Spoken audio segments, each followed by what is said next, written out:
Welcome. Well, right at the last second. we lost Val, but that's okay. I'm gonna mute her because I can hear her. All right. Welcome everybody to the Blank Page Tavern episode 16. We are writers that have decided to procrastinate our works in progress by playing Dungeons and Dragons. We are currently playing our way through the official guidebook of Tomb of Annihilation. Oh, I'm in a little jungle today, or literally, so you can't really see, but this is the guidebook for Tomb of Annihilation.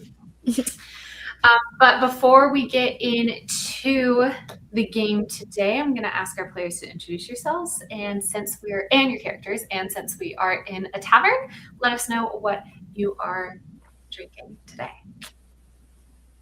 Oh my gosh, I'm in the first seat this time. Okay. You are. I didn't realize that until just now. Hi, I'm Mars. I play Micah Blightsong, the Tiefling Circle of Spores druid, and today I just have water because my stomach hurts and I don't want to risk making it worse. Yeah, understandable. Hi, I'm Kitty Chandler, Kitty Ann, known colloquially around these parts. And I am going to be playing Val Valdron, who is a drow rogue, and also her animal companion, McMuffin, is played by Bear today. Oh, well, that's the cutest thing of all time. Amazing. Yes. Oh, and I'm drinking my usual, which is cold brew and iced coffee mixed together, which I'll be slowly cutting with more iced coffee because I'm so tired and I need a boost. I'm sorry, that is so much caffeine. That's like 2 16-ounce glasses, or more like 20-ounce glasses. Katie, that can't be good for you, babe. And you know she has a Coke on standby. Oh my god. I mean, if you mean on standby, you mean it in the fridge, like yes. But I do have a water. Okay. Not that crazy. I need Nurse Steve. I need Nurse Steve to chime in about the milligram dosage that we're experiencing right now, because I'm shaking for you. We're doing an X crop. Tefra, how are you today? Hi. I'm here by the grace of God and T-Mobile hotspot. I'm Devasia, aka Great Fry. I play Tefra Ashfall, Earth Genasi monk. What am I drinking today? I have a strawberry flavored Ensure protein shake. I love that. That's so good. I love it. All right, and Becca. Hello, my name is Becca. I'm playing Ilara. I guess I should do that. Everyone's doing their last names. Mine's Ilara Sage, but apparently I did not think that was important enough to put on my actual name. Sorry about that. You're the noble. That's what's hilarious. I'm like, I don't really want people to know I'm noble because, but I got one of my mugs. It's a Mary Poppins mug. Oh, look at that. Oh, cute. This is Mary Poppins, and on the other side it says practically perfect in every way. Is that a matching spoon? And then the spoon has a little bit of sugar on it. That's good. But I figure, she was the original, had the original bag of holding, so yeah. Good. So good. But it's just tea. Your mug collection continues to impress me every time. I don't think I've repeated yet, right? Have I? No. I might have. But, no, you have not. As someone who recently rewatched almost every episode to get because this is our second episode in 2 weeks, but then before that we hadn't had an episode in almost a year, so right. we're off to a running start. But yeah, no repeats, very impressive. Because I keep forgetting, and I'm like, have I used this one yet? I'm not. We should have a tracker. Hey, Mars, as our resident note taker, I'm going to need you to include in your notes that you send to everybody the mug that Becca used for the day. Okay, I'll do that right now. Thank you. I appreciate it. Also, what was I am the Dungeon Master. I'm Wallissimo. Like I said, we are all writers. I, myself, Mars, Katie, and Becca all have published books. And so I feel like that's an important thing to say at the start. And also, Becca has a book coming out this month. Becca, do you just want to do a quick little diddly do about it? Yeah, it's on the 17th. Grandma's Little Secret, and it is based on a true story. But it definitely has like paranormal and like it's like a paranormal thriller. So there's definitely fictional aspects of it. But yeah. So Do you have your author copies? I'm sorry, what? Do you have author copies? Like pull I them out, do. grab 'em up.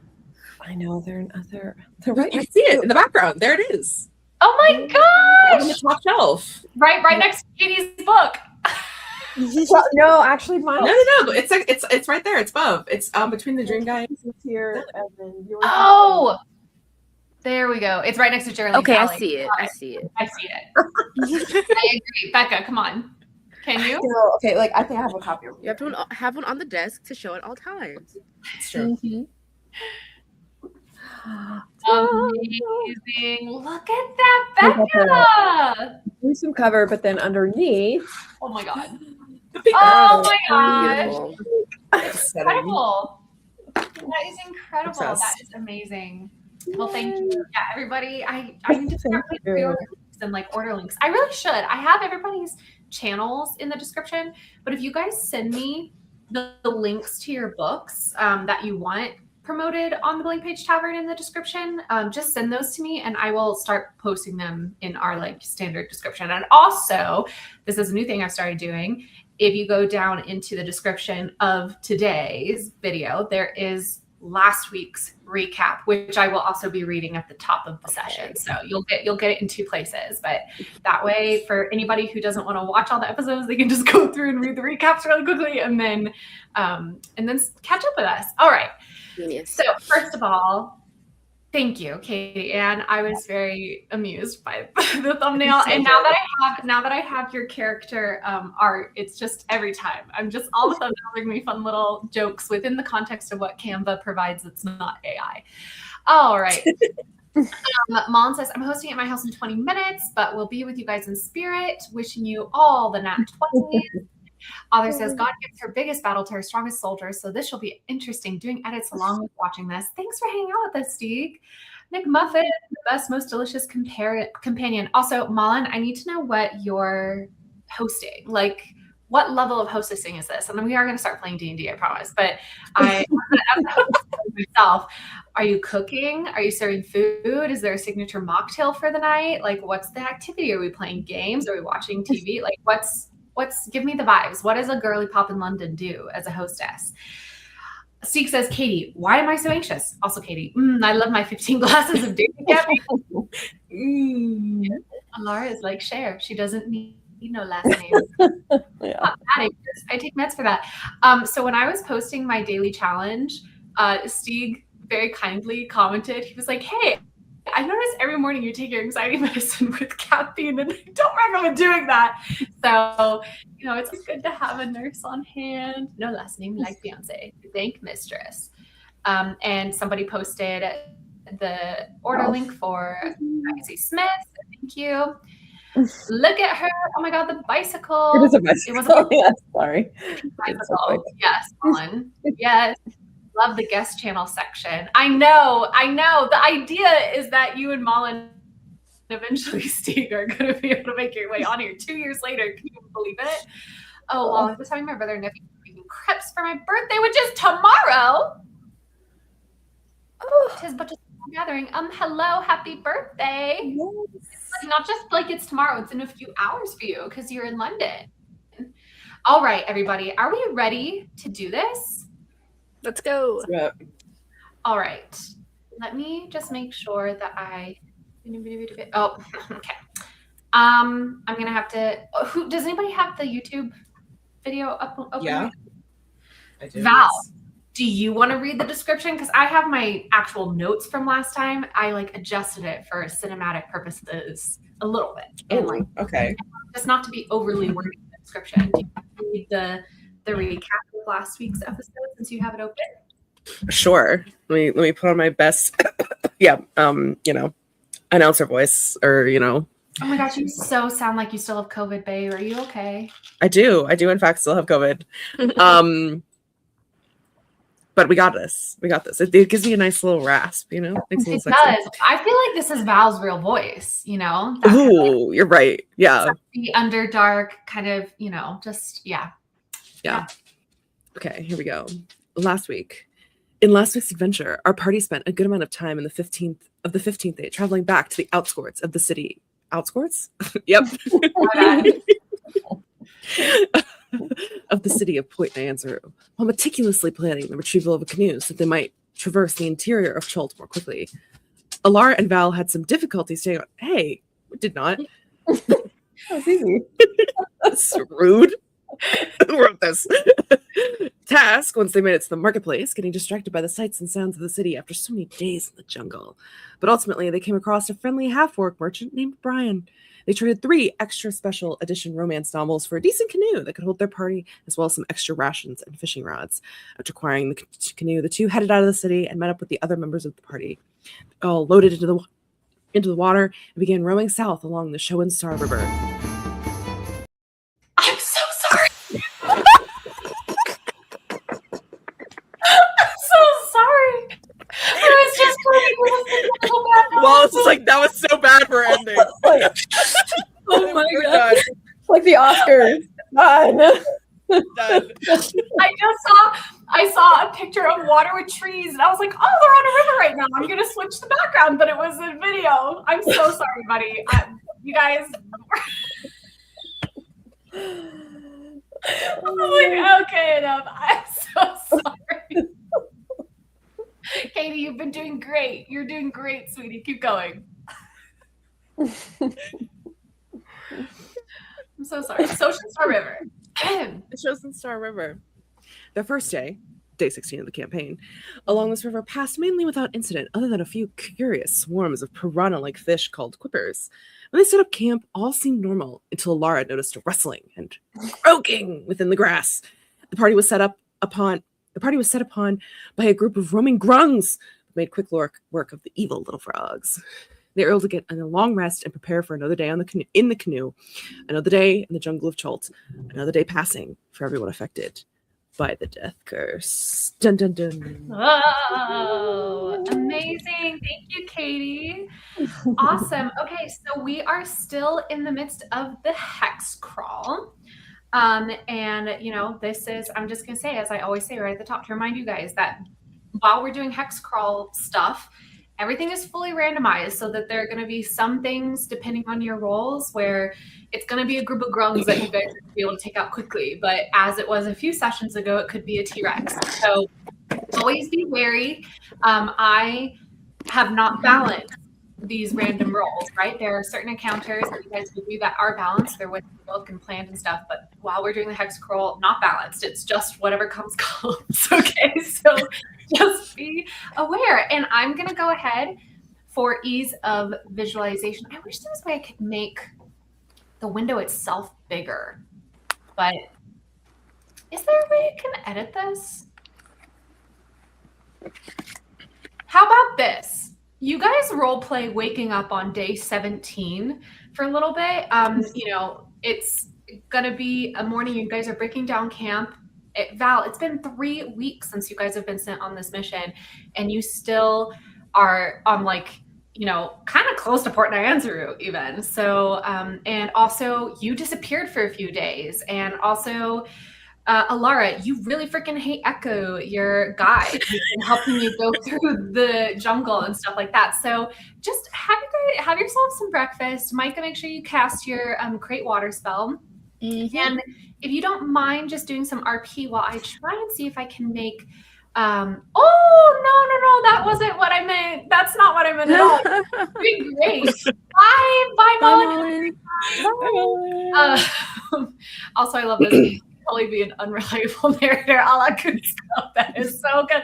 Mullen, why do I really want to watch Emperor's New Groove with you? Like, oh, that would be such a vibe. Anyway, please RP a little bit while I see if I can just edit this to make this a little bit more visually interesting. How'd you guys sleep?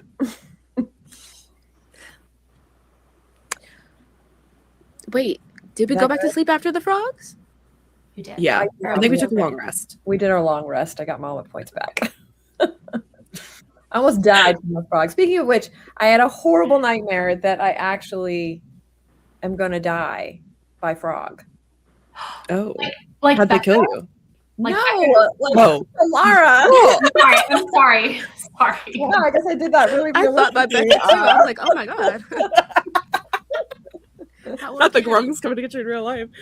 That would be awful. How did they get you? Did they stab you in the eyeball? Oh my god. Did you touch them and your skin peeled off? Because that's actually what it felt like. No, It I was just, terrible. it's like I keep going back to, I keep hearing the noises, and then I keep going to check it out, even though I know what's waiting for me. And it just kept on repeating. And then I kept going, and then, yeah, I just got attacked on all sides from their poison, and I died. And I'm just like freaking out about it. I wonder if we Yeah. could cook them. Would it make you feel better to have frogs? Yeah, I know, right? Frog don't- legs. I don't know if they would be edible. Oh, yeah, I because of the mean- poison. I mean, pufferfish is edible if you cook it right. Yeah, heat Well, kills Iku, things. do you know? Can we eat them? Oh, sorry, I shouldn't ask. Eku's like still asleep. Well, we should, Like, like, Eku, ask Eku, her. Eku doesn't even know that we killed the grungs. Probably normal anyway, because she's picking up on my vibe, but you know, whatever. I don't trust anything she says anyway. So, do we want to? Like, did we dispose of them? Does anyone? Where are they? Are they over I there? think we just left them where they died. They were all like they kind of disintegrated into goop, and I don't want to deal with that. Oh, okay, so we definitely can't try to eat them then. I was just Yeah. thinking, you know. Yeah, unless you want goop soup. Oh God. Goop soup. That's hilarious. Right? Oh, Everyone's water. Stay hydrated. Don't go through it too fast, though. We do have extras. Hydrate, But, hydrate. like, okay. these are yours. Thank you. I'm Thank wondering. you so much. Everybody gets an inspiration point, and that's what I was able to do. Zoom. Okay. Look, it's a little bit better. I think it looks a little bit better, but maybe that's just me. And we're gonna go in. If you don't already have an inspiration point, take an inspiration point. Thank you for that. That yellow dot is your canoe along the map. Also, speaking of maps, let me wait. Does that change? Can you guys see the new one that I'm showing? Like when I do Mhm. this, show you the new one. Okay, I don't want that then. So we're gonna pull this one out. And which one are you seeing now? Okay. I swear I had this all figured out before we went live. But you know, it's good. That's okay. Just share screen, window, this one, share. Okay, there we go. This is the player view. And I'm gonna try something now in the in my view. If I do this, does it change it for you? Whoa. Oh, Yeah, we're in a boat. yeah. Yeah. Okay, we're in a except you boat. guys aren't in a boat. You're in a canoe. New. Can you see that? Oh my god. Yeah. McMuffin. I see water. And then when I do this, does it move? Yes. McMuffin? Yes. Mhm. It moved. Yay! Okay, we've got it out. Okay, now this is the real test. And thank you for everybody watching for being kind and understanding about this. I am gonna add, you guys are not actually facing this. Okay, do you guys see an Aarakocra here? Mm-hmm. Mhm. Do you see it now? No. No. Yay! Okay, cool. Okay, awesome. Oh no, I'm really excited. All right, It looks so like we're just on like a plank of wood, though. That's so funny. you guys are technically on a rug. You're on a rug because the pictures have so you're on a rug. I hope that's true. Yeah, you're on a rug, and obviously it's a little bit wider than it actually is in real life. Micah, I just kind of assume that Micah is hanging on the edge, just kicking their feet in the water with all the quivers. Okay, so this is you guys in the water. Let's go ahead for the day. Val, go ahead and roll me 3 d20s for weather. just all in succession. But like roll them in succession. Don't roll them all at once because we need to know the order, if that makes sense. Oh, okay. Hold on. She says I immediately roll them. I knew that was gonna happen, so I was like, okay, one. Okay, so normal. It's normal temperature. It's 95-ish degrees. Great. A 2. A 2. A 1 again. Oh, so you rolled a 1, a 2, and a 1. No, I rolled a 1, and then I did like a little bit like Dracula or the Count from Sesame Street, as in like the number second is like Tootsie Pop Owl. Got it. Oh, that too. So two ones. Okay, 1 so and then a 1 again. Guys, it is stagnant today. There is not even a whisper of a. And then 20. A 20. Not only is it stagnant, Val, you're not going to have any disadvantage from sunlight today because it is pouring down rain. In fact, you can roll me a 1d4. Oh God. Pray you don't. All of us? No, just you. Oh Jesus. Oh God. Oh no. Oh no. Okay. 1. Okay, you're good. You're good. It is pouring, but luckily it's stagnant wind. This is not a tropical storm. So in fact, Micah, I'm going to actually say that if you want, you can, when you guys wake up and it's pouring down rain like this, if you want, you can actually just wait maybe like an extra hour. I mean, you guys set up rain catchers outside your tent. That's part of your setup and breakdown process. Yeah. So in fact, Micah, I'm just going to say you can give yourself that spell slot back because you've captured enough water today that you guys will be able to fill your drinking vessel. So you can give yourself that spell slot. Sick. Yeah. Well, I hope that's all the ones you roll from now forward. Me too. Yeah, no, it was great to roll 1s right now on the yes. 2 1s. That's crazy. It's insane. All right.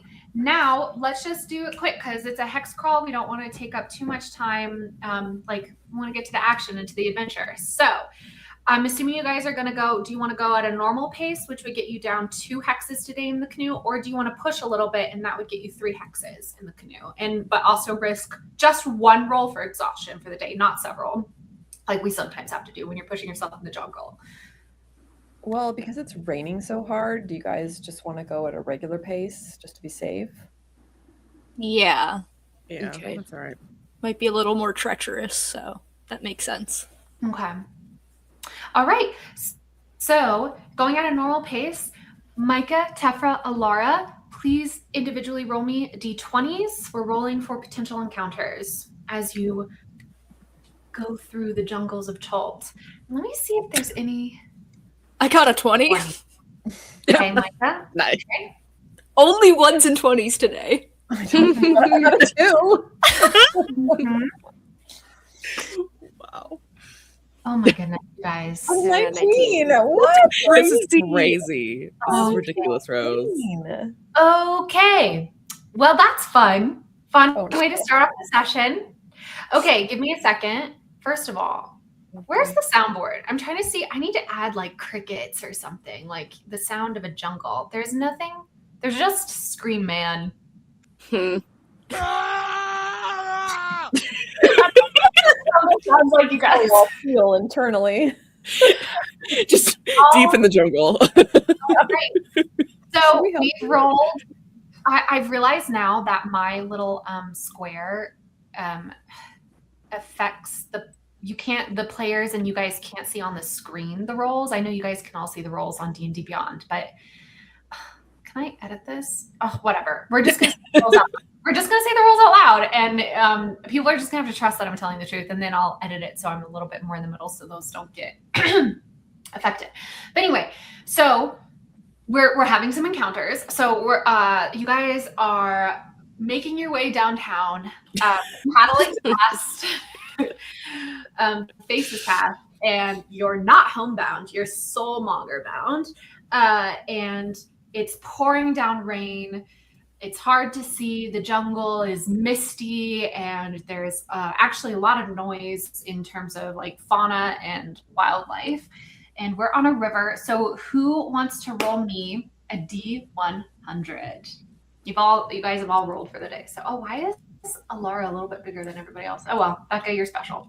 Hi, my frogs.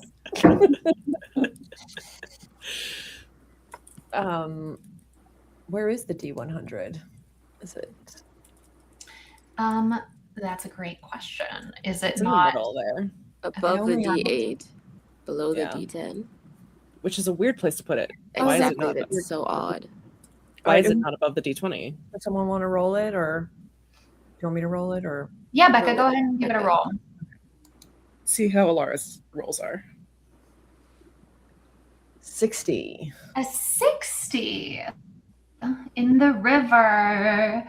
Down, down, down by the river. Okay, excuse me. Is there just nothing? I don't understand. Oh, here we go. Oh my God, how fun. I'm scared.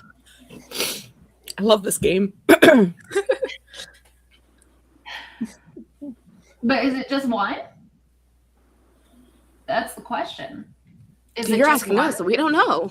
I know, well, because usually when it's like encounters, it's okay, sorry. I'm gonna go with this. Oh my, it's not just one. Okay. Oh my god. Jesus Christ. I'm gonna remove this for a second. You guys RP a little bit, please, as I get this set up. Thank you. Do we hear anything? Like, should we be like, I mean, what we're was on that? a canoe. That's true, and it's It's raining. raining. It's so loud. Focused on trying to not have all the rainwater collect in the canoe. Oh, yeah, that would be really hard. Does one of us have buckets? Like, should we? Are we Should like we just start actively- scooping? Do we like Yeah, a makeshift a pouring tarp to stuff put out. over us? Oh, a tarp. Yeah, could we use like one of the rain catchers to like Mm-hmm. keep it over Catch us? and release, catch and release. Literally. Water. So yeah, we're trying not to have our canoe filled with water. Yeah. By the river. This is really fun for everybody, I know. Actually, I will be right back. Yeah. All right, I'm saying it. Val and Tefra, you guys roleplay specifically. You guys have a conversation. Oh God. About what? Hold on, give me a second. Yeah, what are we Katie, gonna say? Do you know any songs from where you're from? We didn't actually do any singing in the monastery. It was a lot of ohms and ahs, if you could believe it. No lyrics, I really. barely can. I can barely believe it, but you know, I think I will, maybe. I mean, do you know any songs in Underdark? Can you teach us? I probably could, but you probably wouldn't want to know them. All I know is drinking songs. Well, hey, if it's your culture, I respect that, and I always want to learn about people's cultures. All right. I just have nothing in my head. It's okay, me either. This is good. You guys are, it's building your improv chops, This is the point, is eventually you guys will be able to slip into this very, very quickly. Okay. As it is, I am ready. Almost. Give me a second. I got to add one more for the sake of... Cool. For the sake of symmetry. I think All right. Oh, sorry. Oh, no. What's up? I was going to say, I think Alara is slowly developing a frog phobia. Oh, I love it. Well, you can mark that down in your, in your personal player notes if you want, and any RP given that will be inspiration opportunity. Oh, I'm planning on being very generous with inspiration, guys. So don't be afraid to use your inspiration. Okay. I would just forget it's there. Mm-hmm. I forget what it's used for. That's fair. Well, What can you and use also- inspiration on? so you can. It's a D20 reroll. So you can choose it to give someone advantage on a roll. Like if they roll and you know they're going to fail, just say use my inspiration. You can take it. You can also use it to reroll an opponent's thing. Is the personal roll that I have. So if somebody makes a hit, like a crit on you or something, you can use it to be like reroll that kind of thing. So inspiration is a powerful thing, and I'm really trying to encourage the RP of everything. So I'm going to be very, very generous with RP related inspiration, and also inspiration involving helping a girl out when she's trying to get stuff set. All right, you guys, you are in the along the Ocean Star River, and it's pouring down rain. And I'm gonna say, Micah, you go ahead and give me a perception check. Perception. And I'm actually gonna let you roll with advantage because, funnily enough, you're gonna want that advantage. Funnily enough, that 12 for watching. 13. Wow, literally exactly the DC I had set. Okay, but yeah, you get advantage because this, weirdly enough, is thematically appropriate for you given your behavior the other day. So wait, what is this? Bongos? No. It's bongos. But I didn't like it. I wanted it to sound more like intimidating, but that didn't sound. It sounds like we're trying to run away. Okay, but I do have a question though, as like, because not D&D Beyond, but whatchamacallit, what is the thing we're using right now? D&D Beyond? D&D Beyond? Yeah. So when you no. StreamYard is the word. Oh, okay.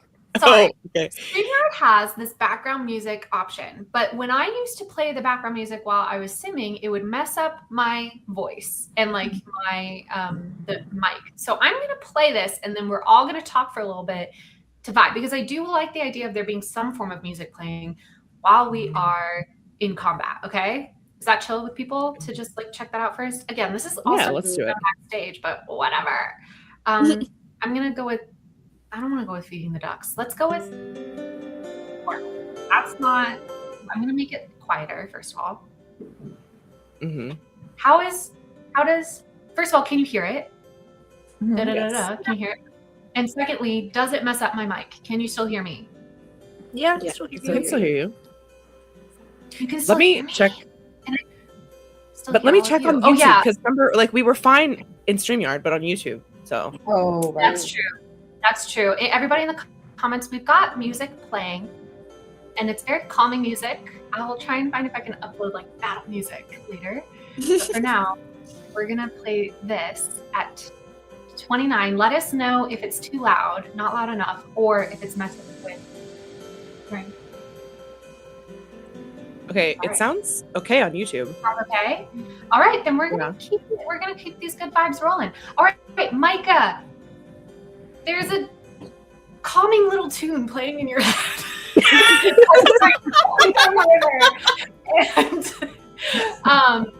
And you guys are staying kind of close to the shore, but you know you're on one side. But the river is quite wide at this part. And as you make your way down earlier in the morning, not just a few hours after you've set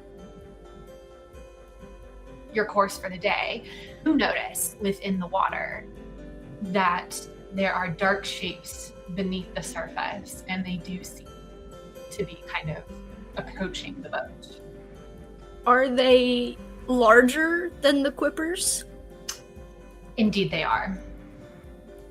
And you, in fact, I'm going to say because of that 13 and because of situational awareness of role-playing that you did, you are aware that there are crocodiles in the water.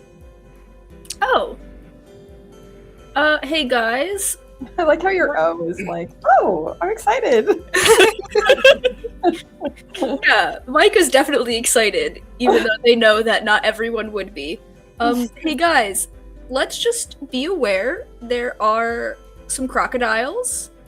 Let's not do anything to upset them. We're gonna see if maybe those are gigantic. Oh my god. That's a lot of teeth. Yeah, They're not frogs. just be on guard. As long as they don't stand on two legs like the frogs did, like Oh, let's try to avoid them. Let's try and be chill and move through them, but be wary. okay. I'm gonna have my bow ready just in case. Okay. So you guys do nothing initially? Yeah. They're not like snapping at us, right? And Well, I just have my bow ready.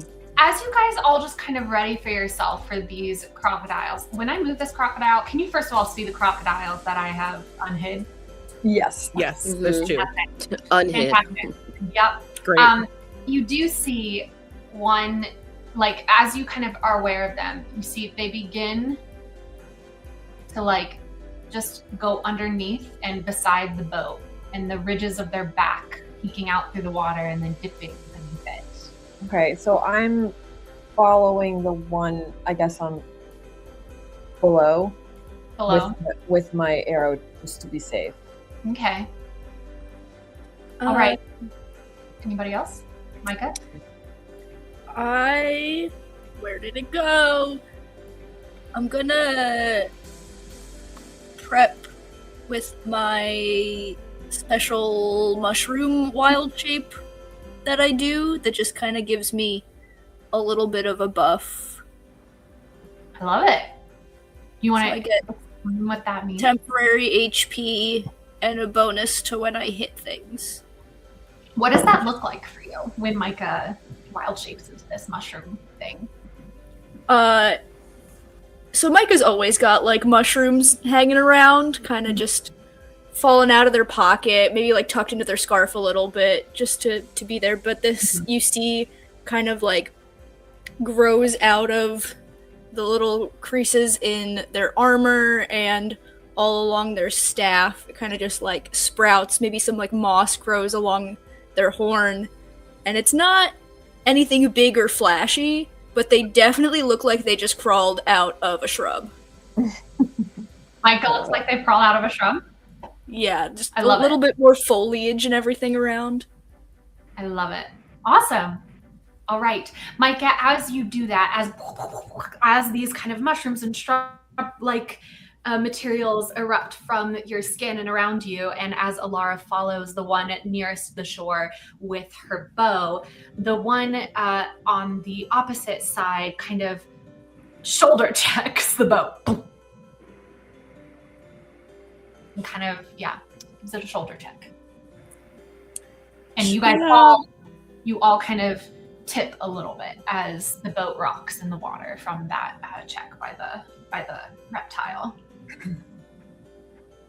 Okay, so I switch focus and then I ask you guys, what do we do? Do we attack? Do we keep moving? What do you think? Do we have anything we can throw in the water to distract them away? I mean, we have stuff in our Oh yeah, I have some jerky. our packs. Like some jerky, something there. And I'm like gently petting, McMuffin. And but also like, kind of turning him away in case anyone's like, throw the monkey in. Maybe McMuffin should fly up and away so that they don't snap at him. He's got plot armor. He's okay. I was promised he had plot armor. Please don't die. Okay, so we want to throw that's what we want to do first, is try to throw something in the water to just distract. Yeah, distract or to see if more pop up. Okay, I want to know, yeah. See how So many there are. what do we How want to many are throw in looking? there? What's Didn't in we this just jerky? Wait, didn't we just get didn't he give us some extra food when we got the canoe? Yeah, Brian gave us some more stuff. We can like throw some stuff in there. Yeah, throw it way like the maybe ground. on shore if we can. Right? To get them out of the water. I don't Do they know. I don't know come out of the water? crocodiles. Micah, do you know Did I hear what crocodiles do? Like what their behaviors are? Yeah, they're pretty aggressive, and they can go on the ground, so that wouldn't really help us. I think maybe just trying to distract them, the extra rations that we got, maybe toss them behind the boat so that they Okay. splash that way, and they're like, Okay. All right, so I'm just gonna grab some rations, turn around, and yeet. But, like, Okay, not too so hard, but yeet. You know, just like do you see my cursor right now? Can you see it? yeah. Kind of is what area do you want it? Do you want me to go up, down, left, right? Maybe about there. I'm also like About before I throw it, I'm gonna like kind of like wave it in the air to like try to get it the scent, and then Okay. throw it about there. Okay. Let's say you guys go for a petrified chicken leg. Okay. Nice. That's what that is. Oh, Great. okay. Whatever. It's a petrified chicken leg. Woohoo! All right. Well, you toss this a dried. Petrified would be like it's stone. Okay. Well, we got rid of that. Wait a second. Wait, which one is which? Okay, this one's mine. Got it. So you throw that petrified chicken leg right there and helping. Actually, go ahead and roll me a persuasion check. Yeah.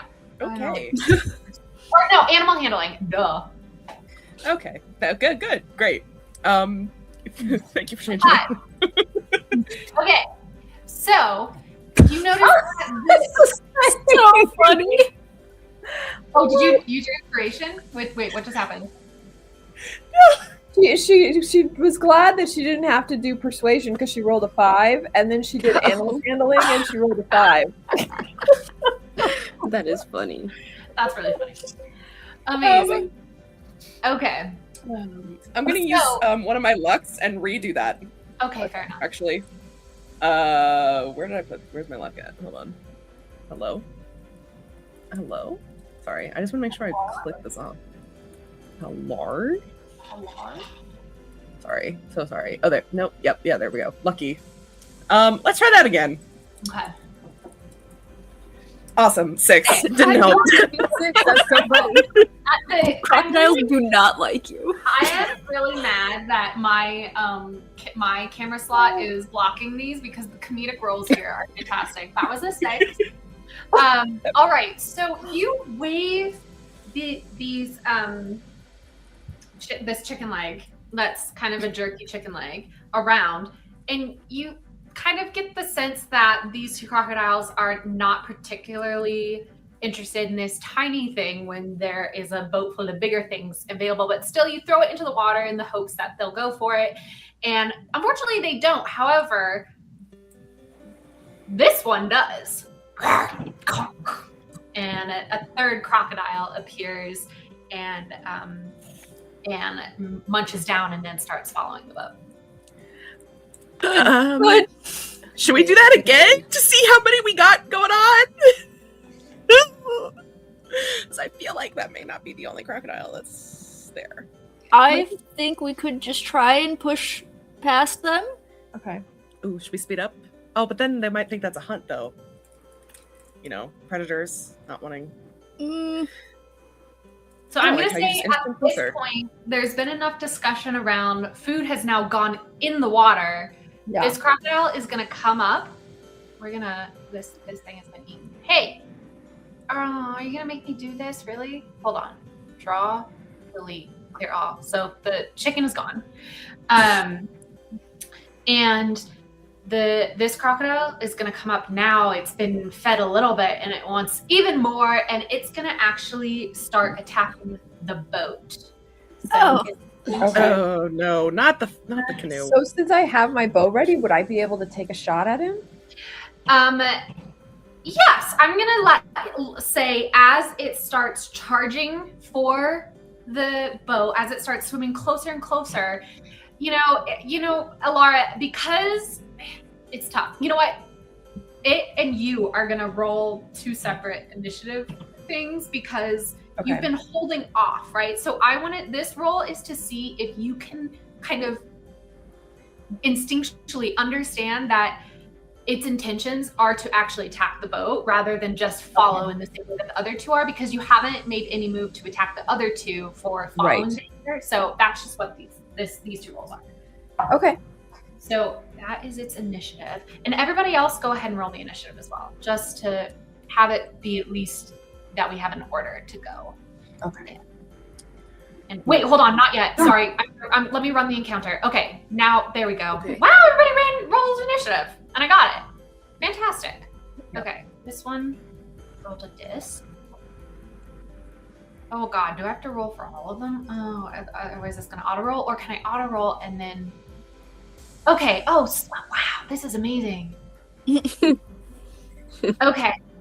All right. So, Alara, you are honed in on it, but unfortunately, you just don't fully understand that you're thinking that its intentions are to just follow like the other 2, or just to follow, and it's the last second that it goes to attack the boat. And okay. So I'm saying that the boat has an AC of 15. Just so you guys know, and it has a certain number of hit points. And I don't know how to add that to the initiative order, but anyway, it does hit the crocodile, kind of. Actually, how would it do this? Let me see. Would it bite? Yeah. Okay. So the crocodile is gonna bite the side of the boat, also while kind of like ramming it, and it is going to. Oh my. We just fucking got this canoe. Are you kidding? I know, Brian. Okay. Wait, are boats resistant to that kind of damage though? Hold on. I want to make sure I'm not screwing you guys over intentionally. You said this was a good canoe. It is, and it has a lot of HP. We're trying to get rid of the rain, remember? That's true. It's covered in tarp.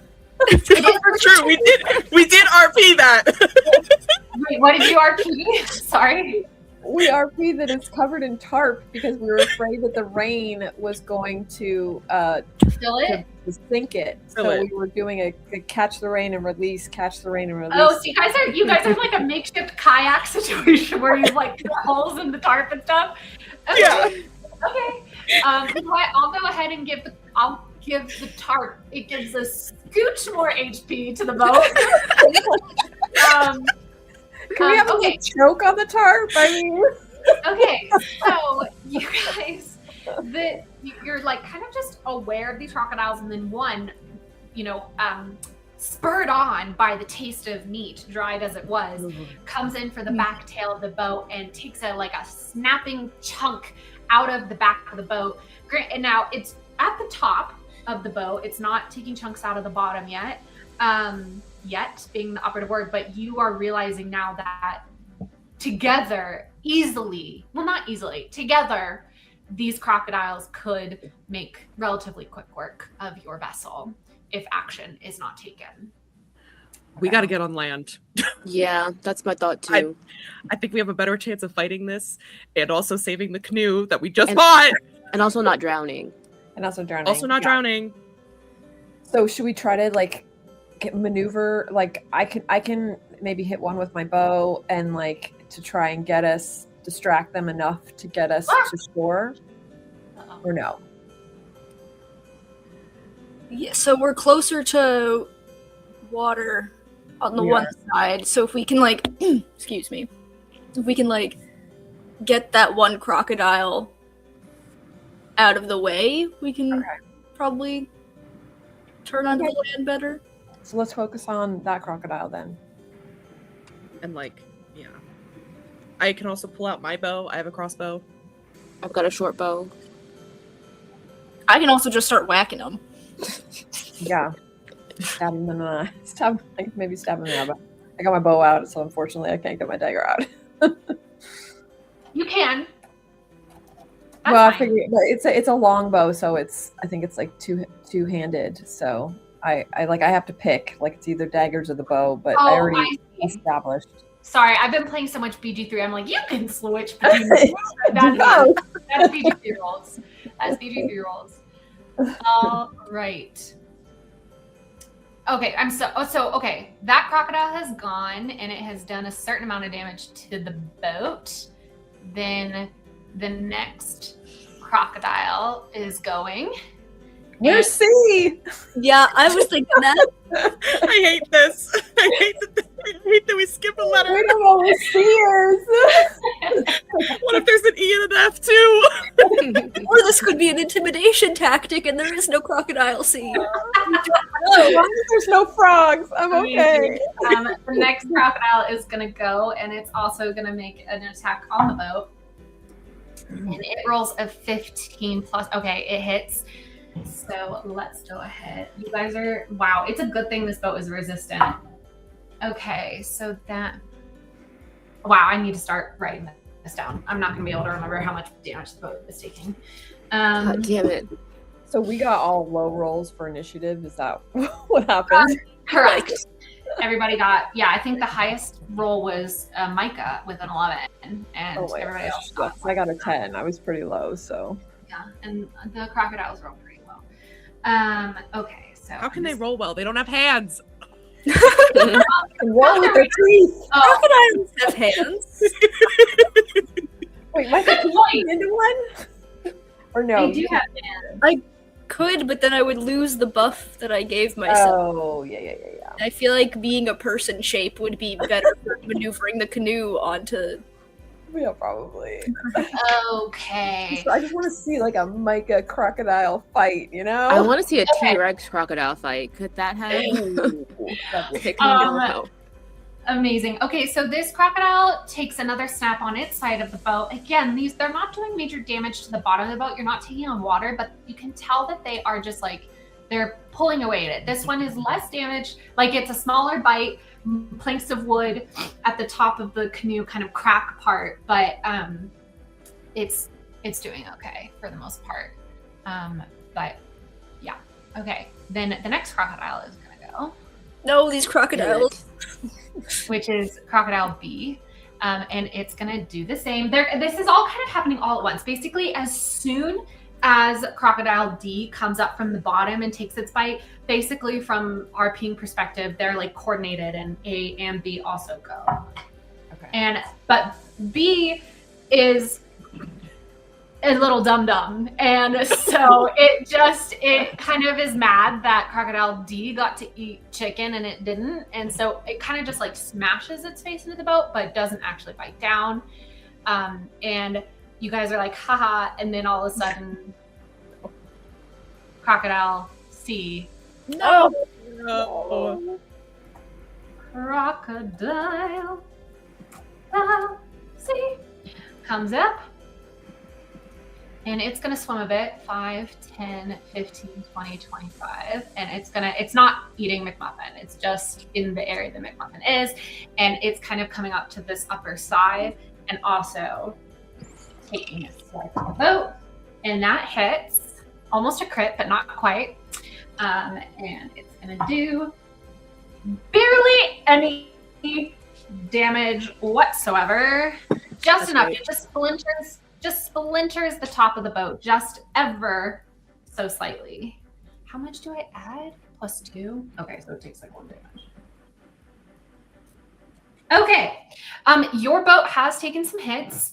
It's doing okay, but you guys are concerned. Yeah. Micah, it's your turn. Mm-hmm. Okay. Did Echo roll initiative? Is she doing anything? Oh, right. She's asleep. Yeah, she just fell. She napped. This is okay. I'm really sorry, you guys. I don't know how to add Eku after I've started an encounter. I don't know how to do that on D&D Beyond. Well, girl, we need her. I know. Can You she just just go think she's laugh asleep or this something? time. Manual entry? Oh, here we go. Manual entry. Eku. I don't want you guys to know that information. I don't know if you can see the armor, the encounter. We're just gonna add her, and I'm gonna have her. Oh, I'll roll initiative for Echo. Yeah. Okay, decent. Well, we're gonna say Echo was surprised on the first round. Okay. Sounds good. Sorry, but she is added, and she's ready to go. Micah, though, it is your turn. But Eku's looking around like she was just kind of off. She was hearing that same kind of calming sound that you were, Micah, and now she's looking kind of surprised, but she's aware of things that are happening. I am going to bonus action Shillelagh, Okay. just to beef up my quarterstaff a little bit more. I love And it. I'm gonna take a swing at this crocodile bee. I feel bad because you said that he was a little dum-dum, and that endears me to him. I know. But I want to push him out of the way and make some space because we're gonna try and maneuver this canoe. So I love it. I love it. All right, so crocodile, 18 to hit. that hits. And because my thing, I get an extra. Okay, yeah, so it's this plus a d6. Where did it go? It is 12 bludgeoning damage. Oh Wow. Oh, of course, Mr. Croc. And Dum-dum. Was that taken out? and 2 necrotic. Oh. Oh! So 14 total? Yeah, I kind of just fat. You come down on this thing. Wow, holy crap. You're like, how dare you? I was one of you yesterday. And wow. You bash its freaking brains in. It's dead. Oh. Oh, okay. You Okay, literally- why did that kind of hurt? I know. You At least it was come quick. that first hit, it looks crazy bloody dazed, and then the necrotic damage seeps in, and it just kind of and putrefies, rots, and then slowly, with one final kind of steaming release of breath, sinks below the water. Okay. So there you go. Nicely done, Micah. Yeah. Is That's that? impressive. In a canoe, we're not moving around and stuff. Mhm. Can I use my movement to maneuver the canoe? Is that allowed? To try and angle it towards the shore? That's complicated. I think I hear you. But so I hear what you're saying. And I understand the ask. I want to say that. But if I'm looking at it from a top level, it's not that you're moving, it's that you would be rowing, which feels like action rather than movement. I get that. So I think people could choose to use their action to move the boat. But if you are gonna use your action for anything else, then movement is gonna be within kind of adjusting yourself within the boat itself rather than being able to move the boat. And the boat is floating. You guys have some momentum, but it is definitely floating, river-wise rather than towards the shore. And also, I do want to say that these things are more for flavor. You guys are not 5 feet from shore. I would say you're probably 200 feet from shore or something like that. But the river is half a mile wide at this spot. Gotcha. Just Okay. sorry. That's my bad. I was trying to make the map more fun to look at, but that's my bad. Okay. Understandable. Then that is my turn. Okay. All right. That was a fantastic turn. I must commend you. Yeah. Slaying with the druid vibes. All right, Alara, you are next. Okay, so since I was aimed at D, I'm just gonna shoot my longbow at That D. makes sense. That makes sense. And because you have that readiness, I'm just gonna go ahead. This might be so broken. I don't even know, but I want to reward you a little bit for being ready to attack. So I'm gonna give you an extra bonus action if you would like. So, okay. So you can take an action and 2 bonus actions if you'd like. Okay, I'm just gonna try with the longbow, see if I hit. Okay, for Crocodile D, go ahead. 26. That hits. Very Dang. good. Go ahead and roll damage. Okay. And the damage is 6 piercing. Nice. And that's... Wait. Oh, did I kill the wrong crocodile? Oh, no, I didn't. Sorry. I just was... Okay, here we go. My bad. Okay, 6 total. Yes. All right, and now that's your action. It goes, as Alar likes to do, it goes close to the eye. You can tell that like is in the eye area, but it's not actually blinded. But for flavor, we'll say that you're aiming for eyes if you're okay with that. I love that. All right. Okay, so if I get a bonus action, since this is a 2-handed longbow, does that mean I have to like put it down? Would that be my action, or do I take another shot? Wait, so what is your what is it when you look on your D&D Beyond table? What kind of bonus actions does it offer you? There should be like a little area where it lists your available bonus actions in the area where it's also talking about your Yeah, that's the thing is my bonus actions. I just have right now. I just have 2 weapon fighting. So if I was using my daggers, that's why I tend to go on my daggers because then I can do the bonus action. But I don't have that with the bow. Well, okay, so then for flavor, we'll just say because you've got that extra little bit of reaction time, I'll say it's enough that you can kind of pull out a dagger really quick and make an attempt on a single dagger on this crocodile. Okay. As like your bonus action is itches. Oh, by the way, when I get to level 5, that's the thing that I actually get is a true bonus action that I can do 2 actions. I'm like, I can't wait till we get to 5. I mean, I think it's at the end of this episode, I think. So here's hoping, fingers crossed. Okay, so I'm just gonna quickly take the dagger and stab wherever I can. Okay, go ahead and roll to attack. Oh, I got a nat 20, and then I got +5, so 25. Okay, so that's a critical hit. So go ahead and roll your damage and then double the damage from the dice specifically. We're going to say that your reaction time actually allows you to hit Crocodile D as it's attacking the boat. So you're able to get your dagger into its soft, like mouth flesh, if that makes sense. Okay. I thought you were going to say eye. I was like, yeah. No, sorry. Okay, and for damage, it's a 9. And that's now, what did you roll on the dice specifically? It actually like it did what you said. Yeah, it actually did it for me. Nice. So Awesome. Yeah. Well, honestly, it doesn't matter because let's say for absolute flavor, I don't even think this is anatomically possible, but you're able to get your arm far enough back into its open maw that you stab through and your dagger comes out and pops an eyeball out as you do. Yes!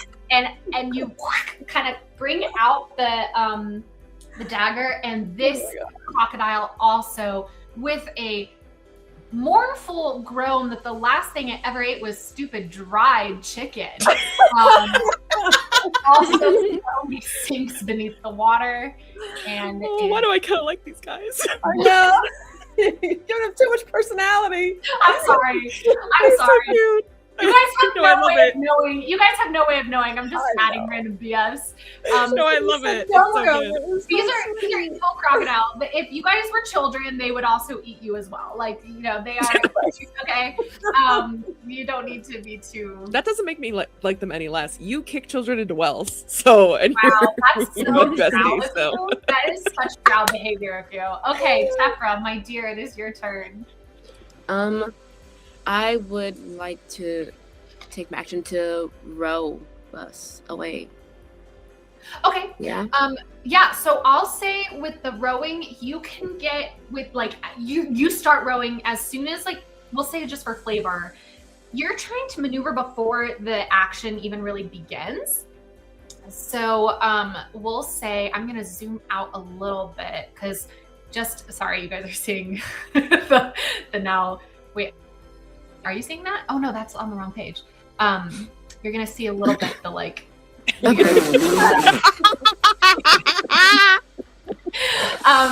but we'll say just for making it make a little sense, instead of moving the boat, I'm gonna move the crocodiles away as if the boat is moving, if that makes sense. Yeah. Yeah. Okay, so we'll say you're able to get these crocodiles, 1, 2, 3, 4. We'll say that that's what you're able to achieve. As you take these 6 seconds to just, well, actually, wait, what's your strength modifier? I'm going to give you a roll here. It's +2. Oh, so go ahead. Yeah. Sorry. Go ahead and roll me a d20, a strength check. Okay.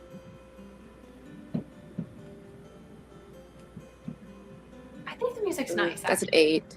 An 8. Okay, so I am going to say that this is what you're about to accomplish. If you, what you're able to accomplish is you're able to maneuver where you leave you're heading towards shore and you leave the crocodiles behind by about 25 feet. If you had rolled higher, it would have increased your ability, but it's still early in the morning. Those muscles are waking up. You haven't done your like monk warm-ups today and you're soaked in the rain. So it's just not quite there, but maybe on the next turn, you'll be able to really make a push for the shore. Okay. So that is Tefra's turn. Tefra, do you have a bonus action? No, I'm good. Okay. All right. So then, Val, it is your turn, my dear, with a 6 initiative. Nice. Yep, you're doing great. I'm gonna follow in Tefra's lead and just start fucking rowing. Fucking rowing. All right. I like it. So okay. So go ahead and also roll me. Actually, I'm going to say, I was going to let you have an option between strength and dexterity, but I'm going to say, go ahead and roll me a strength check. Because I really think that rowing this boat is in the water, in the river and stuff is more of a strength thing rather than anything else. Crossing fingers. Oh, nat 20, baby! Nice. Okay. So That was jacked. I'm gonna say, okay, I was saying you guys are about 200 feet away from shore. You were able to row, what? You're able to roll, let's say with a natural 20. What's your movement speed? A 30?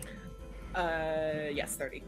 Okay, so I'm gonna say with that, roughly, you were able to also roll about 25, similar to Tefra, but then with an urge of, like a surge of strength, you were able to, in addition to Tefra, go an additional 50. So right now, you've actually been able to, after these initial whacks and bites and stuff, and since you've gotten the 2 crocodiles that were kind of in your way dead, the 2 that were on the other side are now about 75 feet away.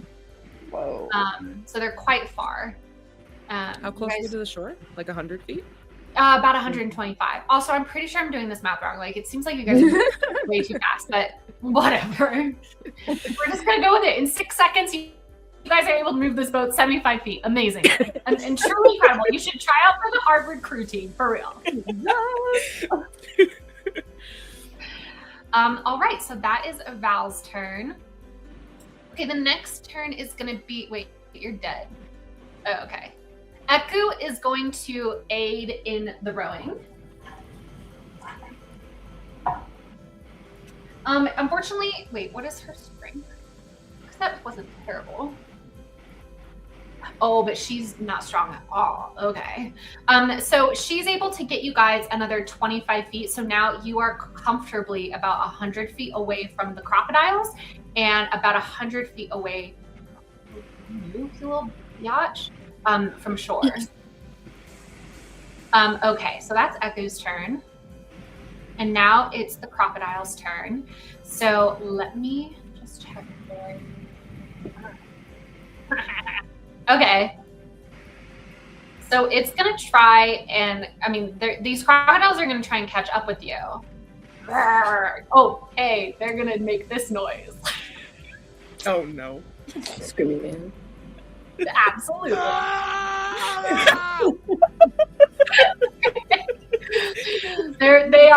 They're like coming for you. Roar, okay? Roar. Okay? And they are using their entire turn to move towards you, and they cut a little bit, like they close about halfway the distance between you. So they're a little over halfway from where your distance was initially on their turn. That's what they're both going to do. They're both still coming for you guys. And Micah, it's your turn now. Okay.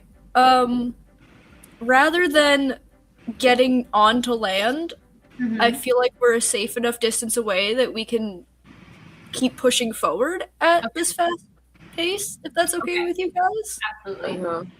So I'm gonna start rowing, but instead of angling us more towards the land, we're just gonna keep going down the river.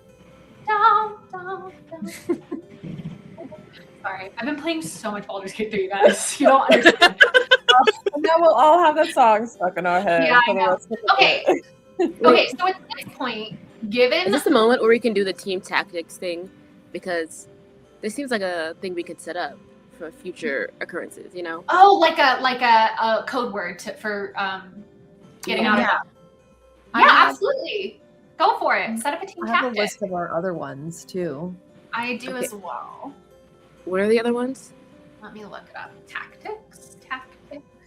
We have I- Dine and Dash. I have Dine and Dash, which is a fog and run, and then scratch back of neck is a signal not to trust, and scratch head is all as well. Yeah, that's what I have too. So Okay, so this seems like a scenario where two of us can row away and two can like take shot, or you know? Well, actually, what I'm going to do, given the strength of everything, and since you guys are all kind of agreeing to flee at this point, and I'm going to have to look up the rules for fleeing in a boat. I still want to shoot while we go, though. I'm definitely going to shoot my turn. So Yeah, that's the the tactic I'm trying to make. Like, oh, two of us okay. attack, two of us do the two offense, two defense situation. You know? I like Okay. that. So offense to defense. Yeah, What's the name of this tactic? yeah. What do we want to name this? I don't know. Well, you gotta have a name in order for it to be a tactic. Okay, so Anybody it's watching, basically feel free to give suggestions. Anybody in the comments. 2 people rowing, 2 people attacking. That's what that's our what we're doing, right? Yeah. Okay, so who's the 2 people that are going to be rowing? Well, What's since the I name? started rowing, I'll continue Yeah. rowing. Okay, so Yeah. I'm definitely doing the shooting because I've got the longbow. So whoever else has a good, I guess, long, right? Because they're at a distance. Not yeah. me. I've got a short bow. I feel like it What's should the- probably be Val and I since we're both security. You know what I mean? That's true, but who has the most strength? Because I think the strength is what gets us far away. Right? Oh, in the rowing And I'm situation. pretty sure in the team tactics, you guys have Well, we're 2 not minutes always- to figure this out, by the way. Okay. Because we're not always going to be rowing. So this is just a basically two, we could be in a cart or something and be like 2 people drive and then 2 people attack. So it's, Fast and Furious? I love that. yeah, let's do it. Sure. You be fast, we'll be furious. Have to be like the same 2 people in every scenario. It's no, I it's probably the I same. don't think so, attacked no. because it was close, but now that they're far away, we like swap out. Yeah. Like Val Yeah, can yeah. go on the attack and I'll go rowing. Okay, so Fast and Furious, 2 fight and 2 move, I guess we should say, because it depends on what vehicle kind of thing we're in. Mm-hmm. Yeah, to like drive whatever vehicle. Okay. Okay. All right. Nicely done, guys. All Fast right. and So, Furious! yeah, awesome. I love it. Okay, this is better. Hi, Susan. Thank Too you. fast, Thank too furious. I'm sorry, Katie. It was right there. Oh, Too Fast, Too Furious. Oh, that's better. Yes. No, but if we ever come up with a variation, we could call it Too Fast, Too Furious. Yeah, And then, we can I have love Fast it. and Furious Chult Drift. Yeah. Yeah, if you guys River to Tuk Tuk. if you guys had ever done the dinosaur racing in Port Nayanzaru, that would have been awesome. Oh, Ugh. Missed Let's go back and do it opportunity. one day. Back to Missed that. opportunity. All right. That's what the epilogue is. Us dinosaur racing. Yeah. All right. What I'm gonna do, since you've got, because Echo is also aiding in the fleeing, I'm gonna have it be Alara and who's the other person who's fighting off right now? Val That's my kid, but it's me now. Val. is swapping out.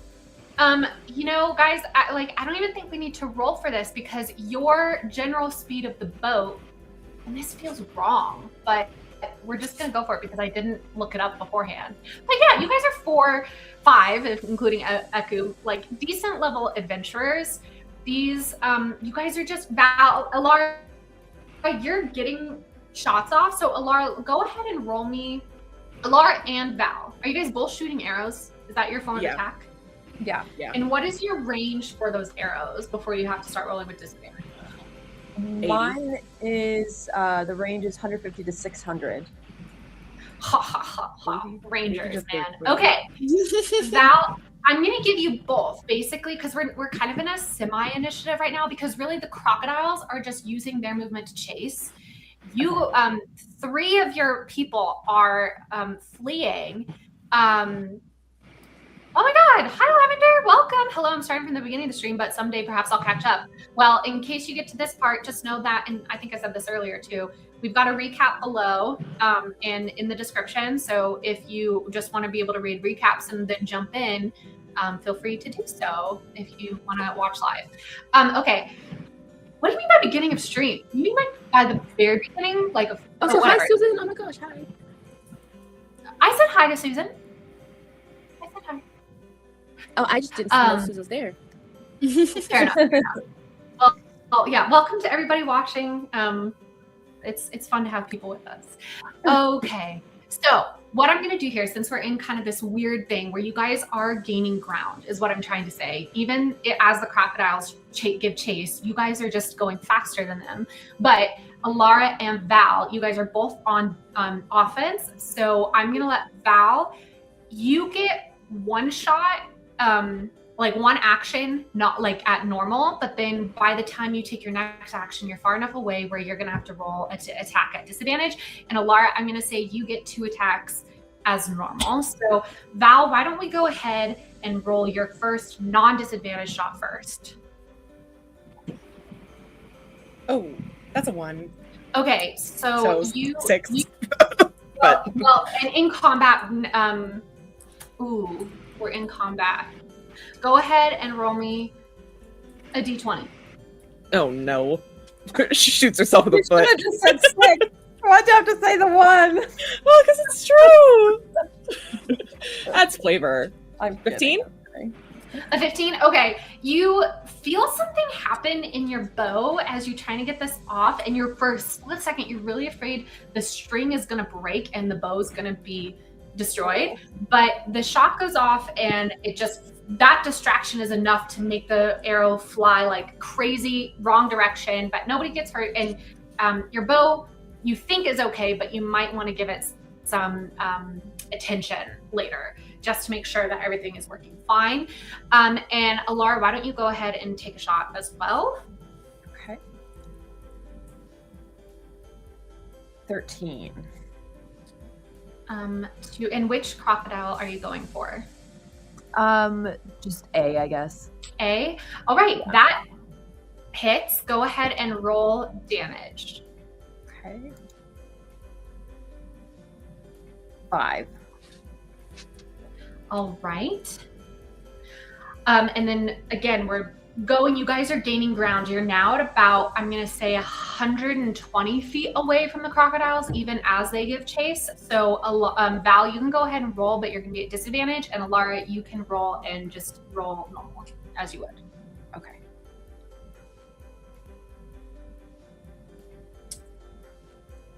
Oh, 19. Even Val, with this.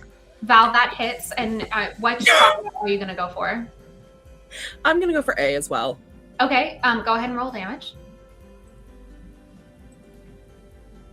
9 piercing damage. Ooh. All right, you hit. Maybe I should be at disadvantage all the time. Damn. And that crocodile, you see that it hits, and the crocodile goes under the water, but you can't tell from this distance whether or not it's continuing to give chase or not. Hello, Alice. And as that crocodile goes down, so does Crocodile C also descends underneath the water, and all crocodiles are out of your visual range, and I'm going to turn off the acoustic cinematic. We are out of initiative. Whew. And you guys continue to make your way down the Kyanthere River. Does anybody have post-initiative thoughts, or do you just want to continue as normal? I'm still keeping So we know. an eye out just in case they resurface. Yeah. So I'm still my bow is still out, and I'm still like hyper aware. Absolutely. Go ahead and roll me a perception check.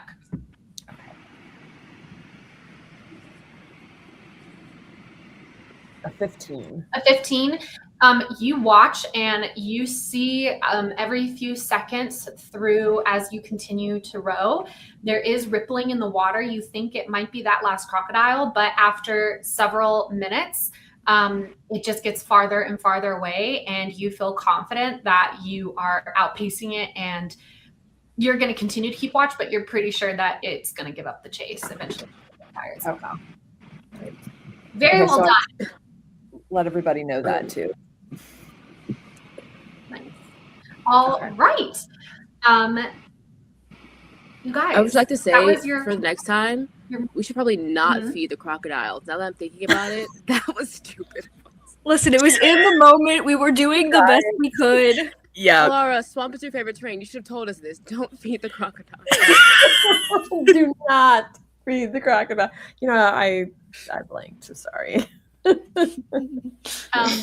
I want to say hi to Alice. Hey guys, I've been here for like 20 minutes now, but I'm gonna watch y'all. Then when the stream is over, go back to the streams I haven't finished yet, which I think was at 7 to 8. Y'all are awesome, loving it. Oh my gosh, Alice, thanks so much for being here. Yeah, if you feel free to go back and watch the streams and leave us comments and about your thoughts and any fun ideas that you have for team tactics. Feel free to engage and give people ideas. All right. Well, you guys, I'm so excited to tell you that that was your morning encounter. Oh my god, there were 2 other rolls. There were. Okay, go ahead and who rolled the first D100? Was that Alara who rolled That was me. Mm-hmm. Yeah. Okay, Teffer, why don't you go and roll us the second D100 for the day? Okay.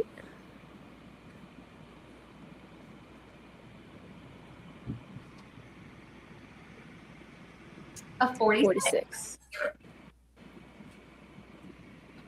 Oh.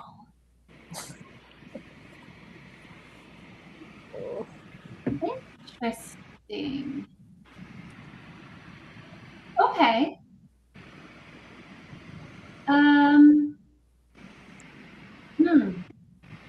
Before this interesting thing happens, can we assess the structural integrity of the boat? Oh yeah. Are we good? Absolutely. Good idea. This interesting thing isn't going to happen until later in the day, so you guys can assess structural integrity as you will. Okay. Who's going to go for it?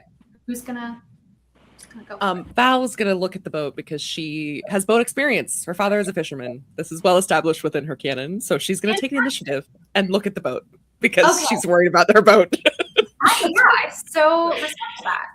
Let me see what stat. I think it's going to be like intelligence investigation, but let me just consider. Oh, maybe survival. Yeah, I think survival makes sense here. So go ahead but I'm willing to be, I'm willing to have somebody like argue for another skill check because I'm open to interpretation. But Val, I'm going to have you go ahead based off of your history with your father. You can go ahead and roll this roll with advantage because, as you said, it is well established within your backstory. It's well established. She talks about it all the time.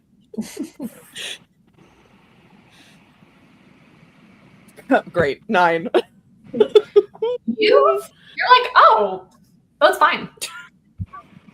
Boat's fine. Yeah, It's categorically not true. And you say this with so in confidence to the point where like that's the group role. You took that initiative and the assessment by the end of Val's thing and her being so confident about her father with the boat, boat's fine. She's delusional. Boat's fine. So shockingly, boat's fine. That's fine. As long as it doesn't Can I use sink. my inspiration to be like, do you want to look again, maybe? A little deeper. You can, Tefra. You can, Tefra. And Val, you can roll one more, but it's not an advantage this time. It's just one roll because you're re-rolling basically one of those advantage dice. Nope, it's fine. You're confident. You know what? Actually, I'm gonna take one of my luckies to re-roll this because what the fuck? Okay. There's something deep in Val's mind that's like, she's like, actually, I need to blink this rainwater out of my eyes. Like, there's just so much rain, and I'm not used to rain because I'm from the Underdark and it doesn't rain there. Yeah. Because there's just, I can't with her. Okay. No, my fucking nope, that's fine. I promise you, I literally blinked water out of my eyes. We're fine. In the comments because I'm blocking it. Again, I'm devastated that I'm blocking these because the comedic is like incredible. But the numbers that have been showing up have been a 9, an 8, and then another 8. So Val, you are like boat, no problem. Like barely. Yeah. All right, No if you problem. say so. No Do problem. any of us have any other experience with boats? Like I know I'm from the swamp. Absolutely, Alara. But here's the thing: in a situation like this, Yeah. when we're role playing, whoever's going to take the initiative is Yeah. kind of rolling for the group, and so it's over the course of it's everybody's participating in this, right? But it's just one Right. person takes on the role, and so you guys have all been assessing the boat, Val, and because of Val's role as a collective, your party has decided boat is fine. Okay. Yeah, That's I mean, fine. it just looks like they got the edges. It doesn't look like they got anything deeper. So Yeah. I think we're good. Yeah, that's fine. All right.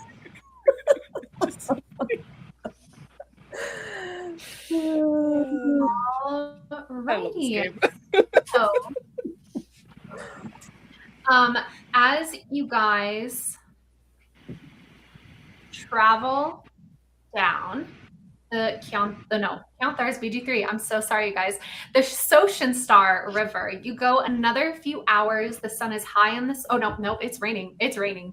It's been another few hours, but the light has not changed. It is hot. The wind. There's no wind, but there's pouring down rain. And so, actually, given that, I mean, you're wet, but you're not like sweaty, if that makes sense. Like the rain does offer some respite, and you have plenty of water to drink from. And you're going at a normal pace, so there's no risk of exhaustion.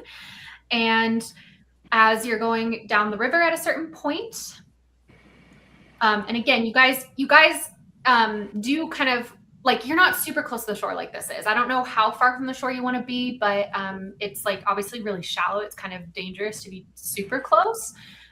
You just have to do a lot more navigating. So I would say from a safe perspective, you could be anywhere from 5 to 500 feet from shore in either direction. So, or not 50, sorry, 50.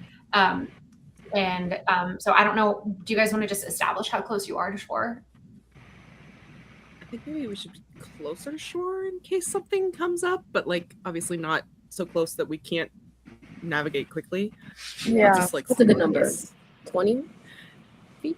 Yeah, 25? like 50. How far? You said anywhere between 50 and 500 is safe? 50 and 500. Maybe like 75 feet away from the shore? Because like 75 sounds good. I like that number. yeah, that's like 2 of us rolling to get to the shore, right?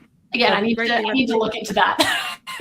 But for right now, in the current canon, Wait, is it 5? But is it between 5 and 50 or 50 and 500? 50 and 500 feet Okay. from shore. Okay. so 75. 75 feet from shore. Okay. As you guys, Val, you've already rolled. Let's say Alara, as our ranger, as our person who said that they were kind of just watching out, you know, had the crocodile attack earlier. Alara is just on her security duty. Alara, why don't you go ahead and roll me a perception check? Okay. 14. A 14. Okay, as you guys are Continuing to row, Alara, you catch glimpses of smoke along the shore, and you see a campfire kind of within the bramble and bush in a small clearing as you guys are going. Okay. Guys, on the shore that looks like there's a campfire. Do we just go past it? What are you thinking? What if it's Oh, there it is. frog people? Let's just I don't go know if- past him. Yeah, I if think they're we should cannibals? keep going. Yeah. Or Okay. if there's another witch or a hag, sorry, that tries to take us out. Should we Should we maybe like speed up for a minute? You know, Yeah, just like okay. quickly maybe get scoot out of there. farther away from the Amazing. All right, so collectively the decision is to ignore this campfire and keep going. Yes. We don't got time. All right.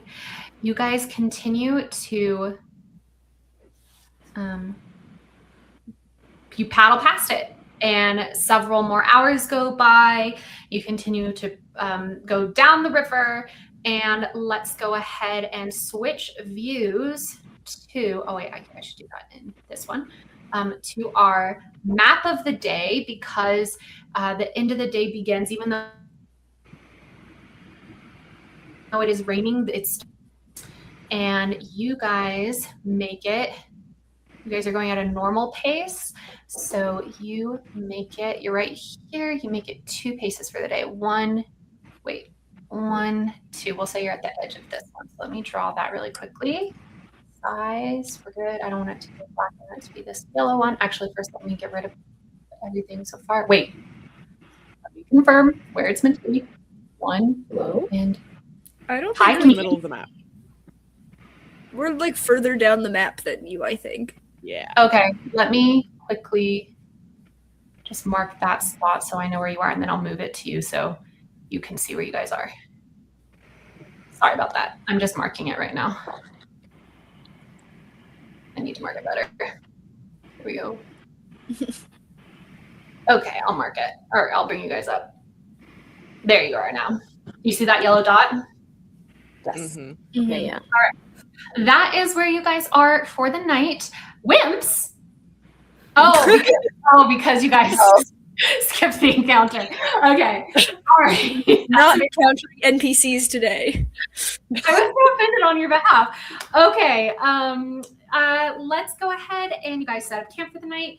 Who wants to let's just roll 3 rolls for, well, first of all, what's the watch order? I'm like adrenaline, so I'm gonna go first. Okay, Alara Definitely first. take the second watch. And I'll take the third.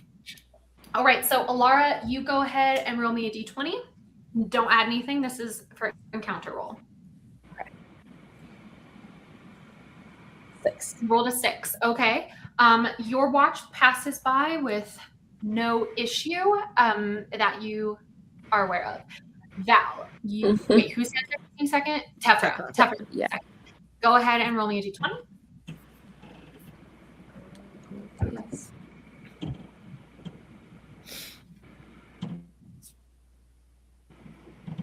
A 13. Your watch also passes without issue.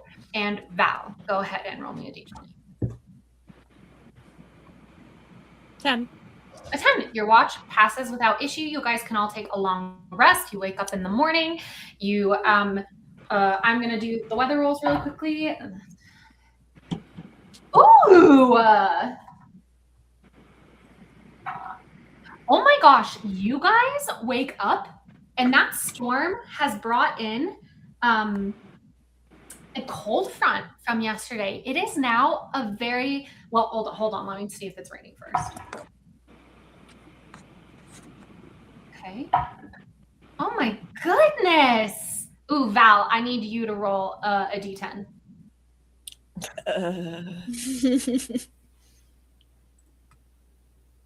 9. 9. Okay. So you guys wake up in your camps, in your tents, and you're not sweating. Okay. and you exit your tents, and everyone except Val is thrilled to see that it is not only a beautiful, almost crisp morning, it's like 68 degrees out, okay? Whoa. There is a beautiful wow. light breeze.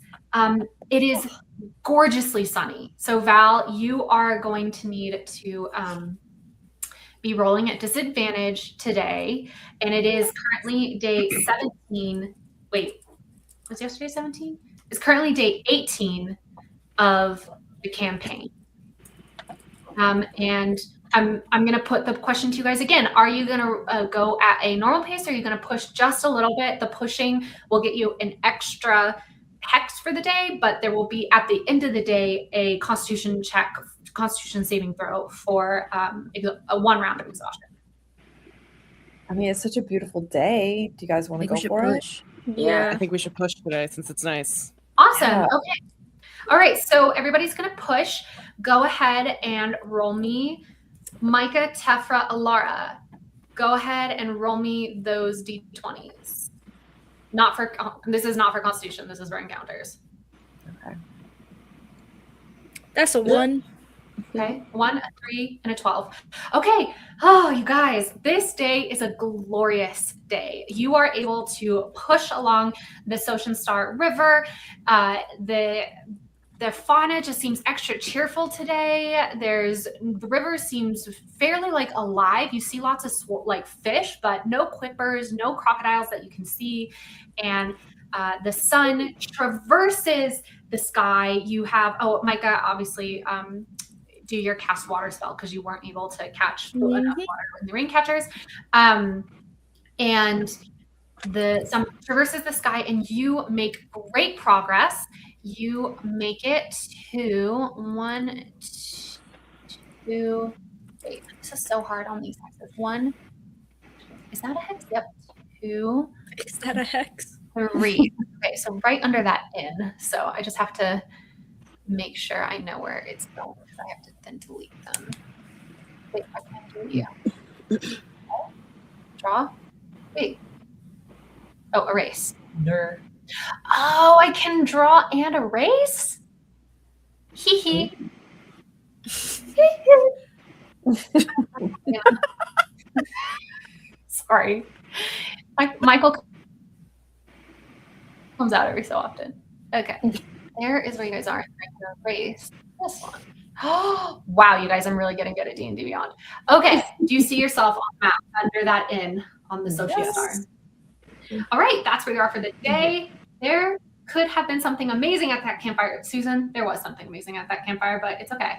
You can't say that. You can't I don't tease believe us you. that. I also don't believe you. There's something amazing for you, which was us being murdered.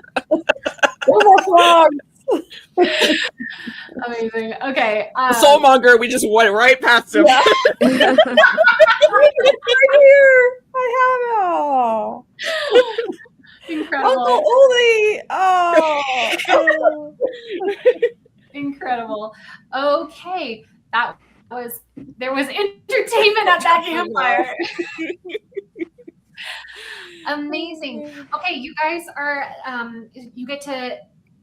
you get 3 hexes. You travel 30 miles today.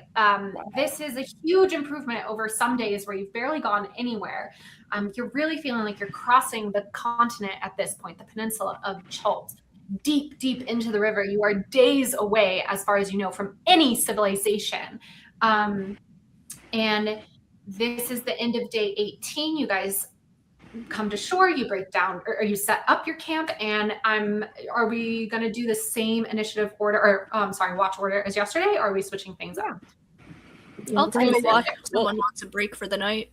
Okay, Well, Alara. we see what our exhaustion is first? Oh, thank you for reminding the teacher you guys had homework, Val. Go ahead, everybody. Constitution saving throws. Thanks, Katie. Do I do Constitution at a disadvantage because of the sun? Oh, You I sure got do. 21. 21. 13. Okay. 11? Is this a saving throw? Mm-hmm. Mm-hmm. Okay. Oh, that sucks. A 5. Oh. I was trying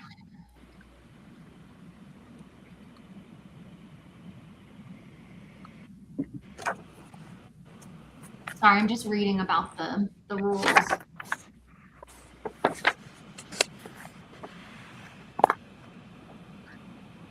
Where'd she go?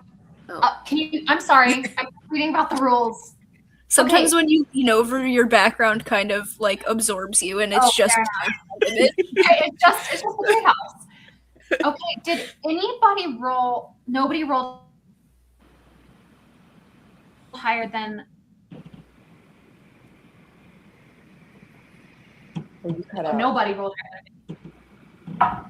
I didn't hear what you 15? said. It got cut out. Yeah, you cut out. Sorry. Who did anybody roll higher than a 15? I rolled a 21. You rolled a 21? Okay. You guys get to the shore, and Eku, funnily enough, and Alara are the only two who seem like they actually are unscathed from the day. For most of you, it was a gorgeous day until about the last 3 hours, and you're really pushing it. And when you finally get to shore, you realize that Tefra, Val, and Micah, you guys are really tired. You cannot wait to go to bed. You have 1 level of exhaustion. Okay, so I'll definitely be taking watch first. Mm-hmm.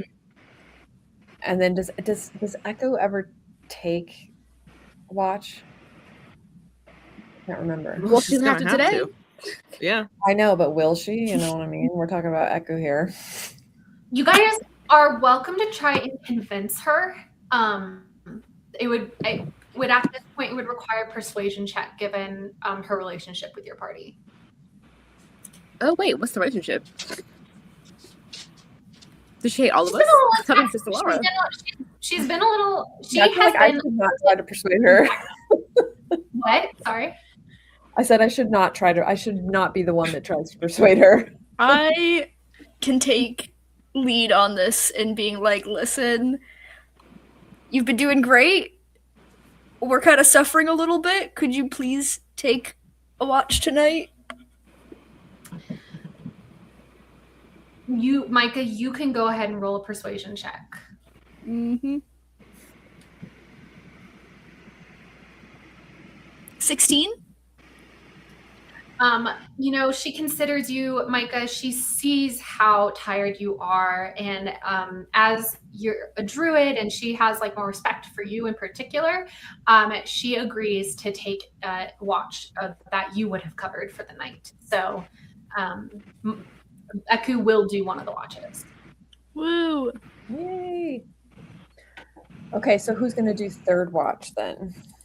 I can do third watch because I think I only need 4 hours for a long rest. So yeah, and so by the time it's third watch, Val, unless something happens in the watches, you will have achieved your long rest and you will not be at exhaustion anymore. So let's go ahead and roll first watch, which is Alara still, and just roll a d20, straight d20. A 6. Okay, Alara, your watch goes by without incident. Val, you can go ahead and say that you've had a long rest at this point because you've had your 4 hours of meditation. Eku will go ahead and roll a d20 for her watch. And Val, like sometime middle of the night, Eku shakes you awake to let you know that it's time to switch over. So Val, you go ahead and roll me a d20 for your watch.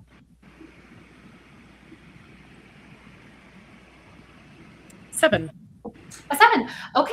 You guys are, Val, you stay up until the dawn breaks and then you start cooking breakfast and the smells, the fire and the cooking meat and whatever and such are what wake people up. We're starting day 19, but I am going to also let us have our break. So, because it's been 1 hour and 45 minutes. So we will start day 19 after the break. Just so people who weren't here last time know, I'm going to play a video from Tefra Ashfall's perspective. Oh God, don't play it again. No. Yeah, I have to play it again. It's the only one I have so far. I have my script. I just have to record it. Well, and you can record yourself. I was talking about this with Mars the other day. It's actually best for me if, just for ease of use in like Final Cut Pro, if you just record a video and you send that video to yourself, because then I can just detach audio. You don't need to do any like special voiceover. You want me to like make the video and then just send it to you? Absolutely, you can make the video. Yeah, make the video yourself and send it to me. So that would absolutely, and anybody who does so, like any form of action towards this, gets an inspiration point. So go ahead and do it. But yeah, for anybody watching, we're gonna play Tephra Ashfall's backstory on loop for like 5-ish minutes as everybody here goes and refills their water and gets a drink. And after maybe 3 playthroughs, I will stop the video. And even if people aren't back, just because, you know, it can get repetitive. But I love it. Devesha, you did a great job. And Yes. you did a great job, Devesha. Don't be mean to yourself. And anyway, go everybody enjoy your break. And then players, when you are back and ready, please put in the private chat that you are ready to go. And we will see you all in 5-ish or so minutes. Bye. The abandoned daughter of Fire Genasi couple Flint and Volcana, Tephra Ashfall was born into a family that prided itself on its ancestry, a true middle child nestled between 3 older and 3 younger siblings, all of which had inherited the fire genes from their parents. She had a mostly ordinary childhood, waiting for her own elemental traits to appear. When the day finally came, it was not with the blaze and burn of fire that she had expected. Instead, her hair grew in coils the color of red clay, and crystalline moles dotted her skin. She was the only outlier in the Ashfall lineage, the only Earth Genasi. Young Tephra was cast out by her parents. She spent months fending for herself on the streets of Mondragul, before being sent to a monastery where she was raised to be militant and obedient. Tephra learned to hone her emotions and spirit, to turn her body into a living weapon. Choosing to shed the hurt of her past, Tephra took her vow of fidelity to the monastic way of life. She spent her 20s studying the magic of giants, becoming a rune shaper. She stayed in Mondragul, close to the family that had abandoned her and the fellow monks that had become her new one, until a betrayal revealed that just like the city that shaped her, the monastery she dedicated her life to was teeming with corruption. When everything was done and dusted, the fall of the monastery left her with nothing and no one. The loss sent her running to the other side of the world. Arriving in Coventry with the burning need to start over, Tephra hoped that this time would be different, that she would be better. To protect herself, Tephra made a new vow: keep people at arm's length and her secrets close to her chest. The abandoned daughter of Fire Genasi couple Flint and Volcana, Tephra Ashfall was born into a family that prided itself on its ancestry, a true middle child nestled between 3 older and 3 younger siblings, all of which had inherited the fire genes from their parents. She had a mostly ordinary childhood, waiting for her own elemental traits to appear. When the day finally came, it was not with the blaze and burn of fire that she had expected. Instead, her hair grew in coils the color of red clay, and crystalline moles dotted her skin. She was the only outlier in the Ashfall lineage, the only Earth Genasi. Young Tephra was cast out by her parents. She spent months fending for herself on the streets of Mondragul, before being sent to a monastery where she was raised to be militant and obedient. Tephra learned to hone her emotions and spirit, to turn her body into a living weapon. Choosing to shed the hurt of her past, Tephra took her vow of fidelity to the monastic way of life. She spent her 20s studying the magic of giants, becoming a rune shaper. She stayed in Mondragul, close to the family that had abandoned her and the fellow monks that had become her new one, until a betrayal revealed that just like the city that shaped her, the monastery she dedicated her life to was teeming with corruption. When everything was done and dusted, the fall of the monastery left her with nothing and no one. The loss sent her running to the other side of the world. Arriving in Coventry with the burning need to start over, Tephra hoped that this time would be different, that she would be better. To protect herself, Tephra made a new vow: keep people at arm's length and her secrets close to her chest. The abandoned daughter of Fire Genasi couple Flint and Volcana, Tephra Ashfall was born into a family that prided itself on its ancestry, a true middle child nestled between 3 older and 3 younger siblings, all of which had inherited the fire genes from their parents. She had a mostly ordinary childhood, waiting for her own elemental traits to appear. When the day finally came, it was not with the blaze and burn of fire that she had expected. Instead, her hair grew in coils the color of red clay, and crystalline moles dotted her skin. She was the only outlier in the Ashfall lineage, the only Earth Genasi. Young Tephra was cast out by her parents. She spent months fending for herself on the streets of Mondragul before being sent to a monastery where she was raised to be militant and obedient. Tephra learned to hone her emotions and spirit, to turn her body into a living weapon. Choosing to shed the hurt of her past, Tephra took her vow of fidelity to the monastic way of life. She spent her 20s studying the magic of giants, becoming a rune shaper. She stayed in Mondragul, close to the family that had abandoned her and the fellow monks that had become her new one, until a betrayal revealed that just like the city that shaped her, the monastery she dedicated her life to was teeming with corruption. When everything was done and dusted, the fall of the monastery left her with nothing and no one. The loss sent her running to the other side of the world. Arriving in Coventry with the burning need to start over, Tephra hoped that this time would be different, that she would be better. To protect herself, Tephra made a new vow: keep people at arm's length and her secrets close to her chest. All right. I'm not sure any of our companions are back yet, but I'm here. And let's see what people have to say. Hemlock Jam, lovely, says, "Great, your video is so good. Your character has such an interesting backstory." And I believe Devasia said, "Thank you." Oh, people are back. Snacking, but I can be done when everyone else is ready. Back. Okay, give me a moment. I'm also snacking. I made myself an English muffin because I haven't eaten anything yet. So I'm going to take a bite. Pardon? Of course. I'm having jam, not hemlock jam, but jam. I'm having a hash brown. Mmm. Who else is snacking right now? I have I chocolate. have a sleeve of Ritz crackers, and that is it. Not We, even like Delicious, nonetheless. Dark chocolate. We all are in desperate need of a grocery trip. Make do with what we have. day. Oh, those are good. They're tasty. Mhm. I mean, it's better than just a plain saltine. I went through a phase last week where that's all I wanted to eat was just saltine. Really? Not even like Yeah. with cheese or anything. Are you pregnant? God, no. That would be such a gag motivation if like you were randomly like, "I'm pregnant." Wouldn't that be so funny? Salt beans. It's the giveaway.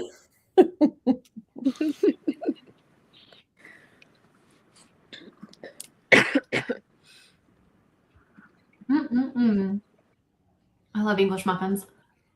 But wait, what kind of jam? Raspberry. Oh, Mm-hmm. Raspberry jam. I'm is judging you. What? Yeah, I don't like raspberries. Oh, okay. I was gonna say because it's not grape. Because I never have grape jam or jelly. My favorite is strawberry, but I don't love raspberry flavored things. They never taste right to me. Grape is S tier. Apple is below that. Everything else is all on the same level. Mm-hmm. I Grape like is black. my least favorite of the jams. Raspberry is my favorite. I love how tart it is. And then I don't think I've ever had apple jam. Hmm. What does everyone think about apple butter? I'm not an apple butter fan. Gosh, I only had that once, like when I was a kid, so I don't really remember. You know who knows a lot about spreads? Hemlock Jam. She's always trying new spreads. Like during October, she's always got like pumpkin butter and maple, apple, cinnamon butter, and awesome stuff like that. She's my Okay, but send me an invite to the next get together because that sounds delicious. Hemlock Jam has the DL on good jams. Funnily enough. Welcome back, Katie Ann. Still not quite ready. Oh, she's also getting a snack of some form. Oh, also Ritz crackers? I am ready. No, it's Oh, Lance cap, chive and cream cheese, and the McMuffins are McMuffins are very interested in this. oh, fair enough. Fair enough. Who can blame them?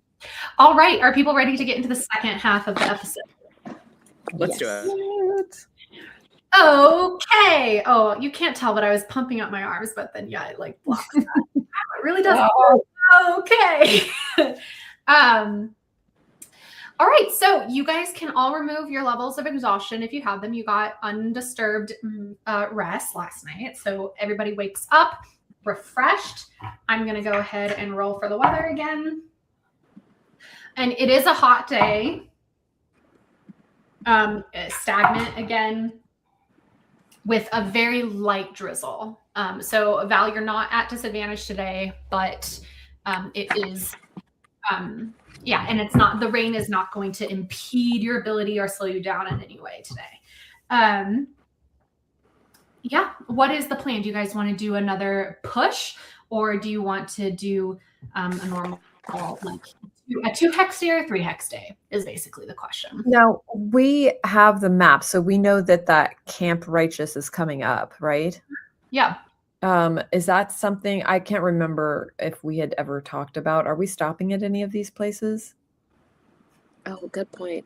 Do we know what exactly Camp Righteous is? Is it one of the,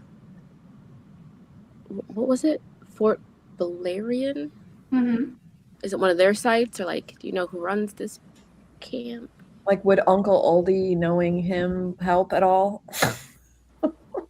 Eku tells you guys, she says, the Order of the Gauntlet, who are here to try and eradicate this jungle of the undead, make various camps. I'm not sure how old the information of this map is, but perhaps whoever made it knew that at the time creation of the camp, this was where they were along the Ocean Star. It would be the And are they 2 or 3 hexes away? It's kind of hard to tell on here. Yeah, they are 2 hexes away. So if you pushed, you would get to Camp Righteous kind of mid-afternoon, and if you didn't push, you would get there early evening. A time for rest time. You could rest at Camp Righteous, theoretically. In theory, it sounds like they're on our side, but we don't know for sure. And we don't even know for sure if there's still anybody there. What do you guys think? Do you want to push and pass it, or do you want to take it easy and that's where we stop? I think we could push and get there earlier in the day to kind of scope it out a little bit better. That way we're not stuck there if we don't like the vibes. Okay. We could still travel past it a little bit if need be. Kind of look and get a idea of what we're thinking. Mm-hmm. Agree. I just wonder how close it is to the shore, if we're going to have to if we really want to check it out, if we're going to have to, get out of the boat and go check it out. If that's something we want to do. We can decide when we get there. Okay. All right. So since you guys are going to push, you don't need to roll for exhaustion quite yet, but we are going to just do 1 encounter roll for the morning encounter slots. So Tefra, why don't you go ahead and roll a d20? Okay. 16. Okay, you guys get in the boat, you get everything figured out. Micah, do go ahead and cast Great Water so you guys have enough water for the day. And you all sail down the Ocean Star with just this light misting drizzle and no wind whatsoever to help you along or hinder you along the way too. So it can be a benefit as well. And you let me open up the book.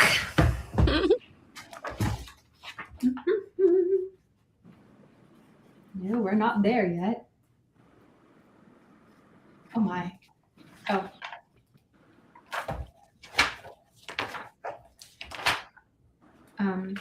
Okay. you guys get to around mid-afternoon a place marked on your map known as Camp Righteous. See if it loads. Can you see it? Yes. Yes. Okay. It's So, a little species. so Is that a frog?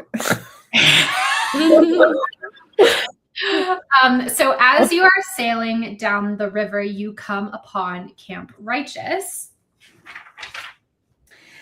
You come upon what looks to be an abandoned riverside camp strewn with wreckage. The tents are moldy and tattered, and all the permanent structures appear to have burned to the ground. 2 intact rowboats are tied off to a short dock. And north of the camp, although it says north, but it's actually kind of east of the camp is a ridge, and built into which is a large 80-foot tall statue carved to look like a man with a crocodile on his back. Between the statue's feet is like what is very clear, even from your position on the river. There's a very clear like stone archway entrance area, and to the left of this large statue, you see a animal pen, and you hear the squawking of something panicked running around inside of it. But there are no other signs of life as you head down the river, or as you you're within the area of this camp. Should we check to see if anyone's alive or there, or I mean, we could help.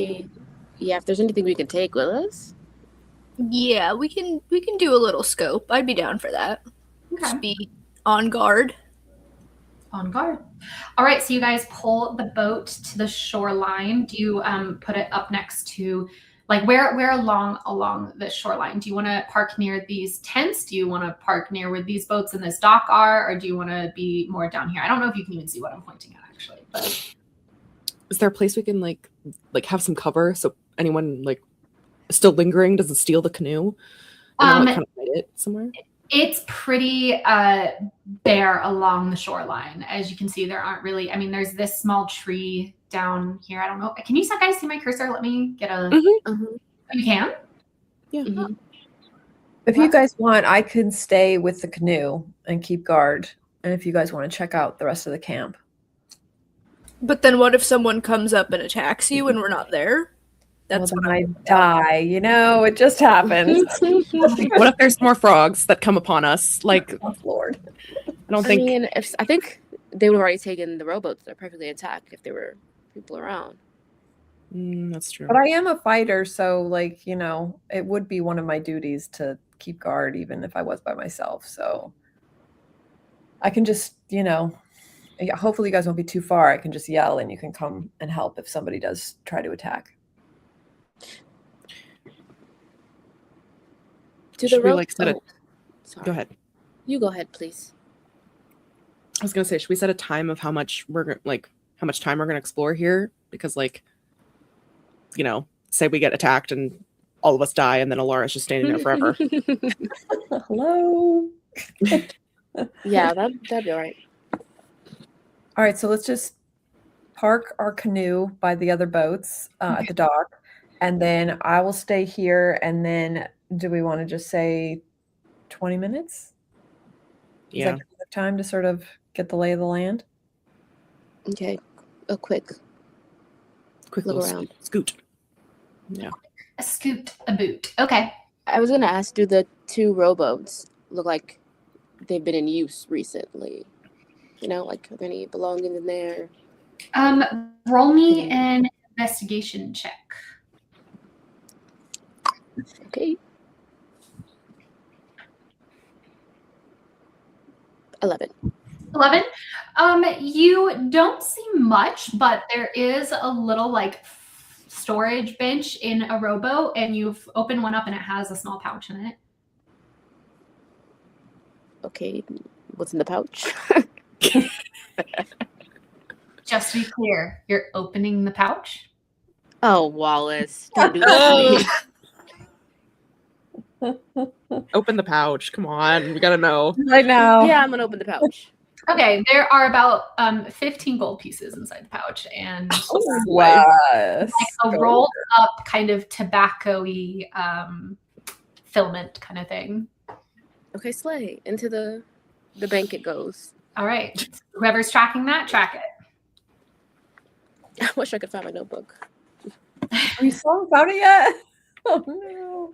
All right. I'm gonna just add all of you to the thing, and Eku will not stay with Alara. She's gonna follow the bigger group. Oh my gosh, she's here. Why have I been putting her icon? Well, I've been putting what's her face in here instead. Sarita. No, that is Sarita Flus. I just changed the name because it was bothering me. Oh my god, thank you. No, I really appreciate that actually. Thank you for changing that. Okay. You guys are all here. Where would everybody like to go? And Lara, I know you're staying by the boat. And I have my bow out. Yeah, you are on guard. So I'll say that for like from that perspective, you're gonna if there's no guarantee, I just want to make that clear.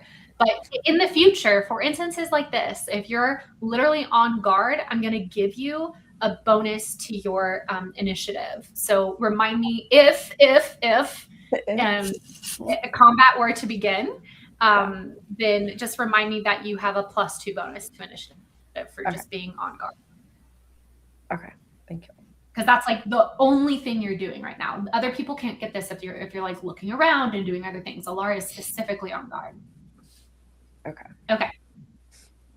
Do we want to investigate this squawking? Maybe get a fresh meal? Yeah. See what it is. Okay. We'll head towards the squawking. All right. Carefully. You guys walk past several tents. Again, they look moldy and abandoned. And I'm gonna just position you guys, but you let me know if you want to be in a different area, a different place. Hey, Val, come on. Can you zoom in a little bit? Oh yeah, of course. Oh wait, I need to zoom in on the other page. Sorry. Oh wow, sorry. Yeah, I'm really zoomed out. Sorry. For myself. Is that better? Yes. Thank you. Yeah. I'm so sorry. I forget that when I zoom in on my DM page, it doesn't automatically zoom in for you. So because I'm not sharing that. Okay. Is that okay? Yep. Okay, great. Okay. Animal pin. You guys wake up to an animal pin. There is a fledgling axebeak kind of running around like within the enclosure, and you can tell it's trying to, it's like, and let me see if there's even an axebeak token. What the fuck is an axebeak? Eku, what is this thing? Axebeak. Wait, But I hey, saw like it. another thing you can turn into. Perhaps. Okay, well, this says it's a large monstrosity, but this is a baby one, so it's not that big. That's what it's like, but it's a little baby one, and that's what it looks like. It's just yeah, that's what it looks like. Like, what is it? Is it a dinosaur? No, you can't do that. Yeah, Is Eku, it- what's the scoop on this thing? Carnivorous? They are local monstrous, like bird type creatures. But this looks like a baby, which means mostly harmless. But usually, if a baby is around and crying out, it will attract, the other village, I suppose I should say. Should we just like let it go? It feels kind of cruel to keep it in here. Maybe it'll run back to its mother. Yeah, that's I'm fair. gonna leave it alone. You do what you need to do. I don't want it to have my scent or whatever the fuck. All right, Val, do you open the gate pen? Or the pen? Not Because- towards us, but This you is- know, like this would be the gate right here. how strong is the gate? How strong is the gate? Like if I walked around to the other side and like chopped it open or like ripped it open towards like the other way so it could like not run towards where Alara and the rest of us are. Uh-huh. Could I do that? Could I like, you know? Yeah, it's a pin, so it's wood, and you can tell Right. just from as you walk around, it's mucky, and it doesn't have like a recent stench of something recently like being gross here, but there's a lingering stench, and you feel like, you know, just from your days knowing the castle in Coventry, you know that this was likely to hold swine at a certain point, like for food. Okay. I'm just gonna, you know, Hit it. grab some of that must, yeah, and just like, you know, just like kick it Okay. open. Go ahead and give me a strength check. And yeah, depending on how you roll, it's going to affect whether this is effective and also how long it takes you to do it. Can I help to give advantage? Yeah. Yeah. So Micah comes on over and kind of is kicking with you, so you can go ahead. I'll wedge my quarterstaff in and try and like winch it out. So Val originally rolled a 5, which I covered. I apologize, and now rolled a 15. So without too much trouble, I mean, it takes maybe a minute. The two of you are able to get a break in the pin, and the fledgling is kind of really like agitated, and so it kind of continues to squawk around, but at a certain point it does notice that there is this opening, and it zips off back into the forest. Be well, little guy. Well, that's our good deed of the day. I want to know what's inside. What's between this man's feet?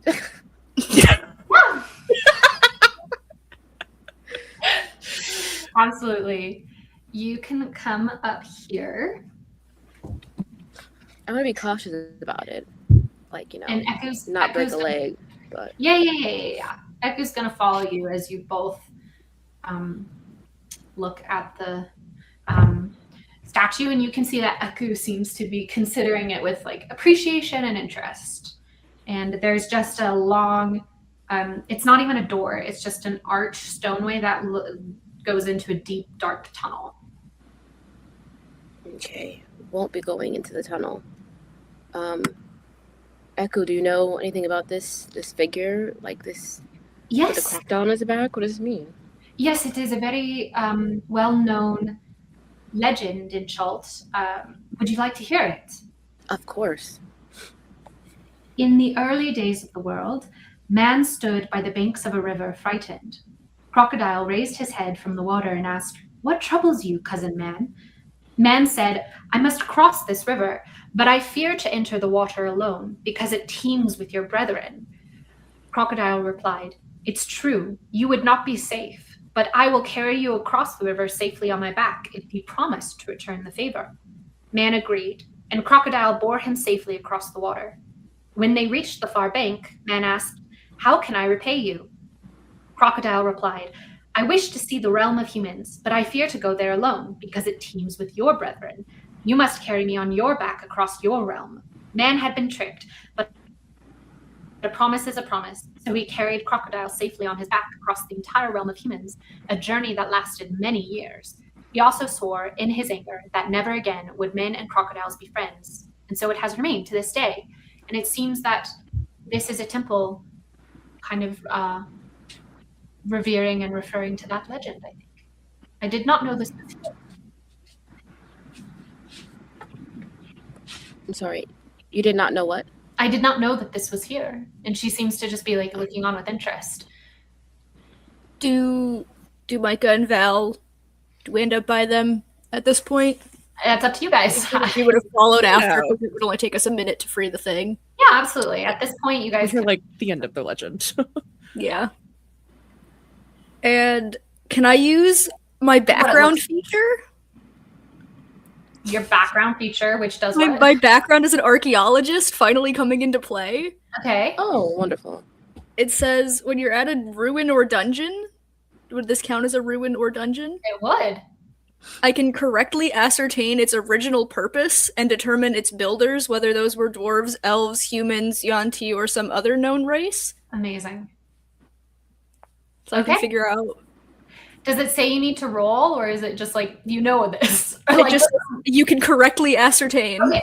Yeah. Okay. So I think you kind of look at this structure, and given what you've heard of Eku's story, and looking at the way that it's built into this ridge, you and the fact that there's this entryway, you feel very confident it was built by humans and by the people of Chult, and you also suspect, based off of your knowledge of other similar structures across even Coventry, that this is probably not just a temple, but a sort of shrine that has, how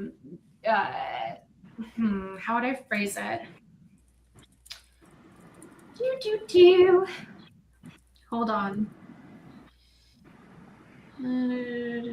Yeah, you think that this is a shrine. It's probably holding something something important to the people who build it inside, and you ascertain that they've probably also created protections so that not anybody could just wander in. Cool. So we should not go in just to be safe, but this is pretty sick, and I'd like to do a little sketch of it in my book. Awesome. You can go ahead and sketch it up. Oh, I don't think flashlights exist. Never mind. Val's gonna be like, but maybe we should explore it a little bit. I mean, we have no idea what we're looking for with the soulmonger. Like, what if it's in here and we just breeze right by? I mean, we have no idea what to look for, what it is. You know, like, I can cast Fey Fire into it to give us some light. Mm-hmm. If we would like, just to see some stuff. I mean, this I would is the hate, only entry like, point. This between the feet. As far as you can tell, you're welcome to kind of hike around the ridge and investigate to see if you can find another entrance. I feel like that would take too long. We decided on limited time. Okay, Val, Fey Fire it up. Let's see if we can see down this tunnel. Okay. Gonna cast which is like how long is this tunnel? I just don't know. Yeah, you don't know. It's It's long and dark. And you have dark vision, but so you can tell it goes. How far does your dark vision allow you to see? My dark vision, 120 feet. 120 feet. Sorry, I'm just.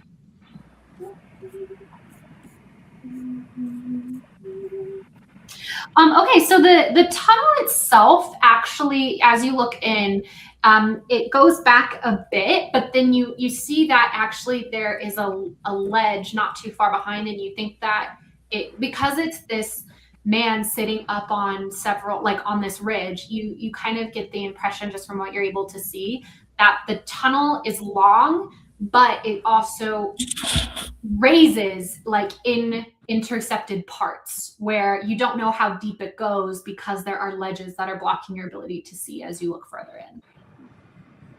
Okay. But the first, bit that you can see, it's about 20-ish feet until the first ledge, or a little bit more than that. I will pull it so you can kind of get a better visual. Oh, okay. Actually, I can do dancing lights. I think would probably be better than Fey Fire, because it's 4 torchlight lights within range.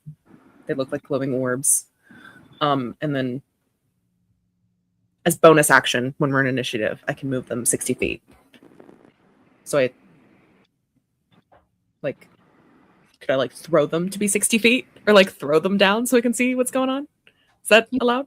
You can position them, I think, wherever they are within range. They don't need to be right next to you. Okay. So I'm going to cast Dancing Lights and... Yeah. So the dancing lights, because of your dark vision, they don't really give you more than just some color. Color comes into things, but your dark vision allows you to kind of see texture and details, but not really color. So, but it's still, it's a dark cavern. There is... the floor in the first part of this cavern is just covered with thick layers of mud and vines and blown-in leaves. There are like spider webs, like huge, long, cobwebs, I'm going to say, cobwebs. Sorry, the reason I'm saying that is because Katie, you specifically asked me at the start of the campaign to not have descriptions of spiders and stuff like that. So I'm going to say okay, but cobwebs. But you could say they're spider webs because Val canonically loves spiders. I know, but you it's part of your desire to not. So I'm trying to reassure you that even though there are webs here, this encounter is not spiders, is what I'm trying to say. Okay. And not that there's an encounter.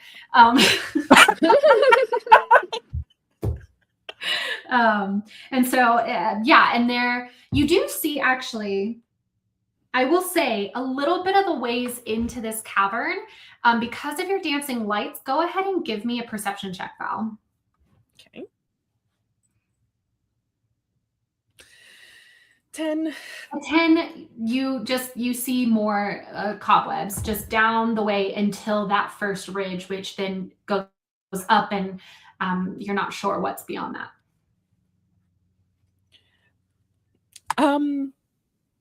I think we should explore this a little bit. Like, I don't see any people. We don't see any people. You know, like. Do we want to get Alara, or at least tell her what we're doing? Yeah. Really good Please idea. tell her. She can decide if she wants to come with, but if Val goes in, I'll go behind her. Can I just shout for Alara? Yeah, you can shout. Alara, you decide to join them? Yeah, coming. Anything for you, Val. Let's go exploring. I got my daggers ready. Okay, so I get there and I'm all like, "What's going on?" Mm-hmm. Val wants to go exploring, and she's going to do it safely, correct? You're going to check your steps. You're going to make sure nothing's going to shoot out the walls at you. Those things happen, you know. I believe it. So yeah, I'm going to be... And for once, Val is like actually like quite serious about this. She's like, yeah, this is the vibe. Like I understand that this is an area she's not used to, but she's like, I'm the rogue. And also we got to find this fucking soulmonger. And if he's in here, I'm getting to him. So the question is, Laura, do you want to continue to keep watch by the canoe, or do you want to go inside the ruins with us? I think I'm going to go with you guys, but I think I will stay in the back in case someone comes in behind us. So then we've got Val in front and me in the back, to sort of hopefully be like protection. So I'm in the back, but I'm kind of like always kind of looking back behind me. So I guess I still have my longbow out and ready, but I'm just like kind of trying to keep a picture of ahead of us and behind us. Okay. All right. So give me, so who all is going to go inside? Everybody going inside? Yeah, I guess. Okay. It is a tight space, so we are going to need to do like a walking order type of thing. So Val, are you leading the charge? Yes, she's leading the charge. Okay. And then I'm behind her. Mm-hmm. Tefra. Echo in the middle? Yeah. Echo. Yeah. Sounds good. Keep Alara and Echo separated. At all times. Oops, I didn't mean to cut her head off. Okay, well, just because this is a thin location, what I'm actually going to do is I'm going to have you guys roll initiative just so we have like an order of play. Does that make sense? Okay. So go ahead and 7. 15. Hold on one second. Sorry. 10. 7, 10, 15, 8. 10. Okay, so hold on, because I can't do this. I need to be on. I need to just do this then. Oh wait, you know what? What I can do is we can Roy G did this. Okay, who had the highest? Who had that 15? Me. Micah. Okay, you are gonna have a red outline because we're just Roy G-bidding it. Okay, so who had between a 15 and a 10? I had a 10. Okay, and then so actually Eku then goes next. So orange, and then Alara, That's so smart. Roy, and then who had a 8? I think we both had 7. You both had 7. Who has the higher dexterity between the two of you? I have a 17 dex. And Mine, 18. okay, so then it's Roy G.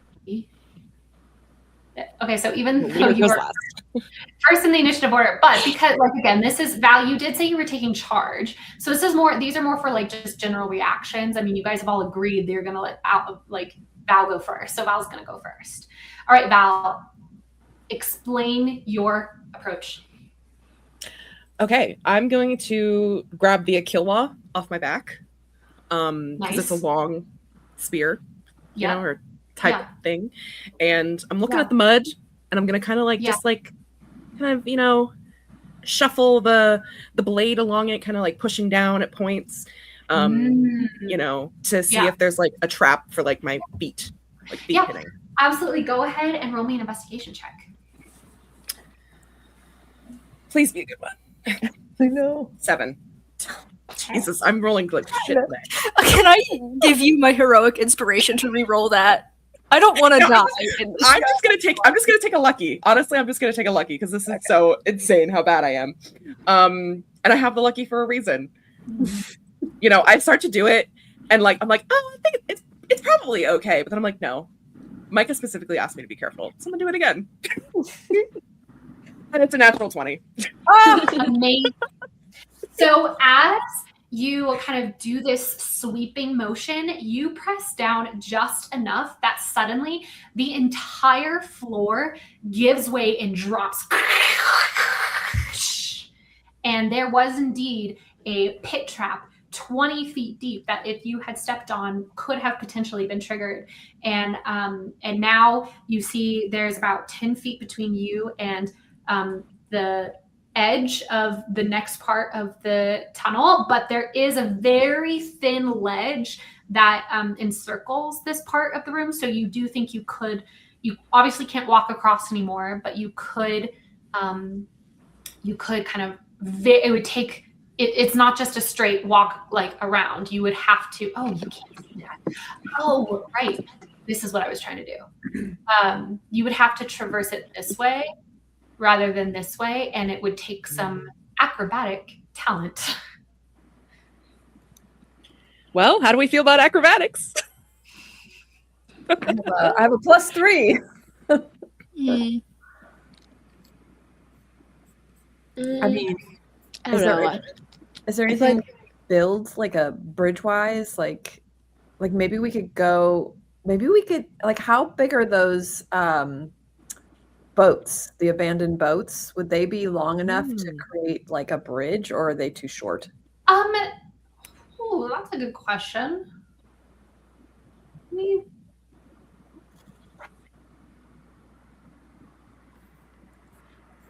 know, you could try.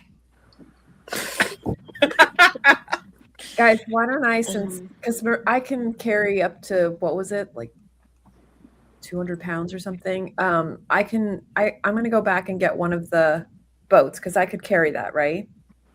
I would think you would have to probably drop your pack in order to carry it because it would be right about at your carrying capacity. But yeah, you could drop your pack and then probably drag a boat over. Yeah. Okay. Then I'm going to go get the boat and see if it's long enough that we can create some kind of bridge. So I'll be right back. How far did you say it was across? We don't know. Right? I mean, that's it's about 10 feet. Each of these are, wait, 5, 10. Are each of these 10 or are they 20 or 10 or 1? Oh, 1 square is 5 feet. Yeah. So it's about 10 feet across. This initial trap would be. I mean, how big is our canoe? We don't want to mess up our canoe, I guess. But like, okay, so I'm gonna go back and get a boat real quick just to see if it will fit. So Sorry, how do I find out Try how far jumping? I can jump? It's under walking speed. I think walking, and then your strength determines how far you can jump. Oh yeah. You need to get a You running make start. a long jump. To your strength score if you move at least 10 feet on foot immediately before the jump. I don't think we should be like jumping into things all willy nilly because there might be more traps. There probably are more traps on the other side.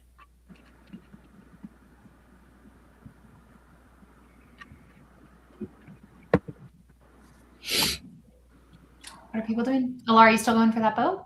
Yeah. All right, Alara comes here, and then she takes a little bit to drag the boat here, and then you guys are going to try and put the boat across this. Is that correct? Yeah. Yeah. I think just because it's tight, there are a lot of you, and this is kind of like awkward. I'm going to say, what would we say this is? I think we're going to need 2 rolls here. One for strength and one for dexterity. And Alara, since you're leading the charge, you can do the strength check, and then anybody else who wants to do the dexterity can do the dexterity check. Okay. And I will, 15? but it's not that boat. Okay. So you And are I'll do the dexterity because I'm, me and Alara are tag team here. yeah. Okay. Oh, awesome. She's so undexterous. 4. Bro, you were not allowed to roll anymore. Yeah. Okay. She's Louise. Unfortunately, Val, Great. even though Alara is able to hold and hoist and everything the boat, you are the one who's trying to get it into place. And with a roll that low, unfortunately, at a certain point, it slips from your hands and falls into the pit and is now down here. Were we able to determine, though, if it would have been long enough, or we couldn't tell? I would say, given your strength in the success in your strength check, you feel like it would have been long enough, but I will say that you were not actually able to get it to touch the other side yet. Like Val, in the positioning of it, you lost it. So it did not even, like, you're not 100% sure. Okay. What do you guys think? I mean, we do have another boat we could try again, or do you want to try something else? Do we want to sidle across? Is there enough for us to sidle on that ledge? There is enough for you guys to, like, kind of just gently walk around it. There's a Okay. small ledge. You would have to, like, kind of hold onto the wall. Should we try that, or do you want to try the boat again? We have one more boat. I think we should leave the boat for just in case. Okay. So we have a backup boat. Yeah. Our canoe and a backup boat.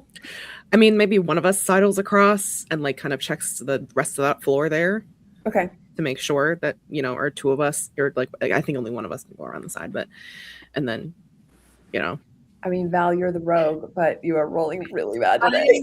Yeah. I can I sidle. will guidance, so that's something. Wait, Micah, can you turn into another little tiny animal? Oh my god, could you fly?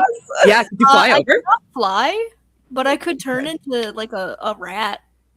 Yeah. Oh, But okay. I'm kind of scared that I'm gonna go over there and then there's gonna be a trap and it'll kill me. I know. Yeah. Okay. So I'll take one for the team. Or I can go I'm the one who fucked the boat. So we can go over Okay. together. Okay, so Val, you're gonna sidle across. So you're gonna do the walk around. You get to Right. add a D4 to a roll for guidance. okay, great. And is this acrobatics? Give me a second. Hope so. It is indeed acrobatics. Okay, great. 24 plus hold on, a D4. So Nice. Okay. That was not hard for you, Val, at all. In fact, you strolled across that way. No hands. You literally like, look, well, actually, no, because you're trying to be serious for Micah. But in your mind, you're like, this is child's play, no hands, you know? And you... I like pause on the ledge. You pause there. on the ledge. Okay. And like, you know, have one hand here. And then once again, taking that Yakilwa. Thank you. And like once again, doing the pat technique, you know. And what is here on the floor? Because on the previous floor there was, you know, muck and debris and stuff. Yeah. Is that also here, or is there something else I can look at? Yeah. So roll me an investigation check. Natural 20. Oh my god. Amazing. Hold on. So this is just a stone floor. It's about, you notice how high the ceiling is. Your dancing lights are still illuminating this area, and the ceiling goes about 20 feet. After the pitfall, there is a ledge, or not a ledge, but like, I mean, for the pit, comparatively, it's a ledge. But if it's even with the ground in which you entered.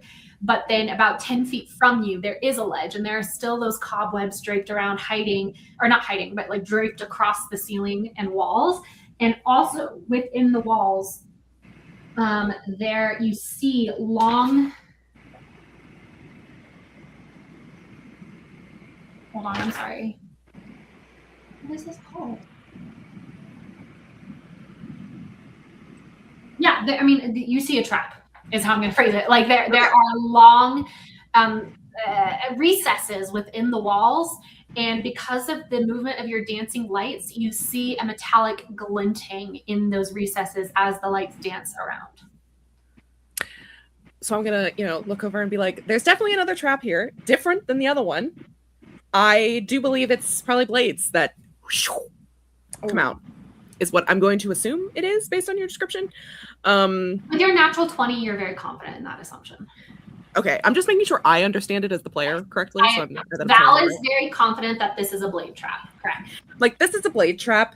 Can you find the trigger, or which direction would the blades fling? Like, are they coming toward us, or are they going the other way, or they're on the sides of the wall, so they would go like this, I assume, right? Yes. Yeah. So like as you walk through it, it'll go like this. Do I see any way to trigger them, or like how to get past this, or like how to like disable them? Do I see how to disable this trap? Go ahead and roll me. I think I want 2 rolls.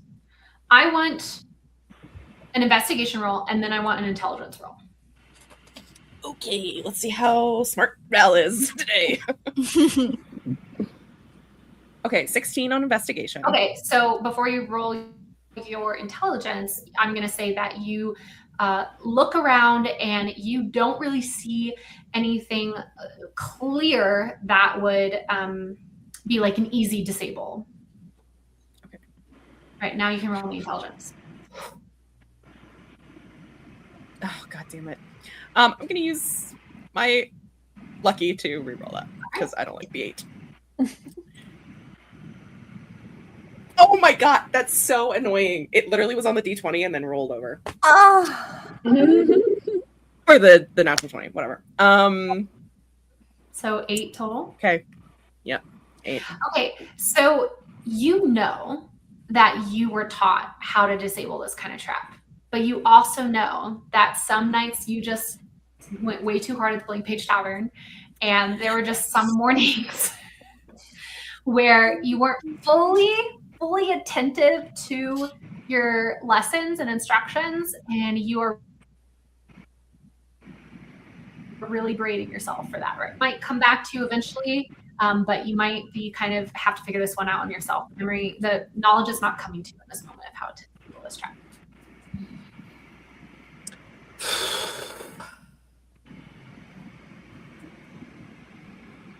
Val is just like thinking. She's weighing her options over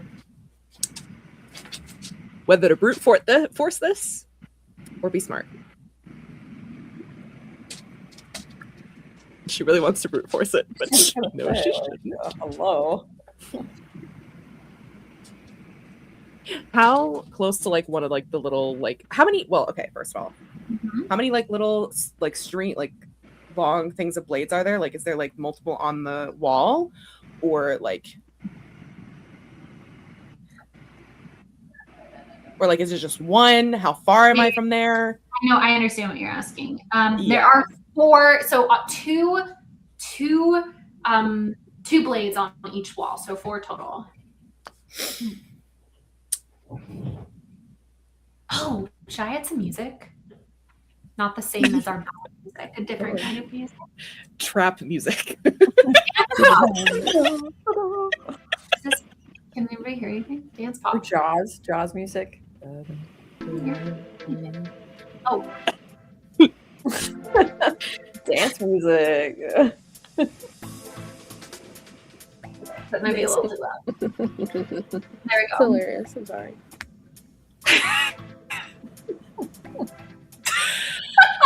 Okay. Let's start dancing. All right, Val. What do you do? I am. Oh, what do I have? I'm gonna take one of my water canisters. How heavy is my water can? Like one of the canisters of water? Did we say they're like a gallon a piece or 2 gallons? Yeah. They're like They're a a gallon. They're a gallon. So at this point, it's halfway full for the day. So I don't know how much a gallon of water weighs. It's how Whatever. I'm just gonna take this and like kind of. I'm gonna toss it to the center of the floor. Try to trigger the trap that way. Absolutely. You toss, and it just sits there. It like bounces and washes. Okay. And nothing. I'm not quite sure how this trap's supposed to kill us, is what I say to them.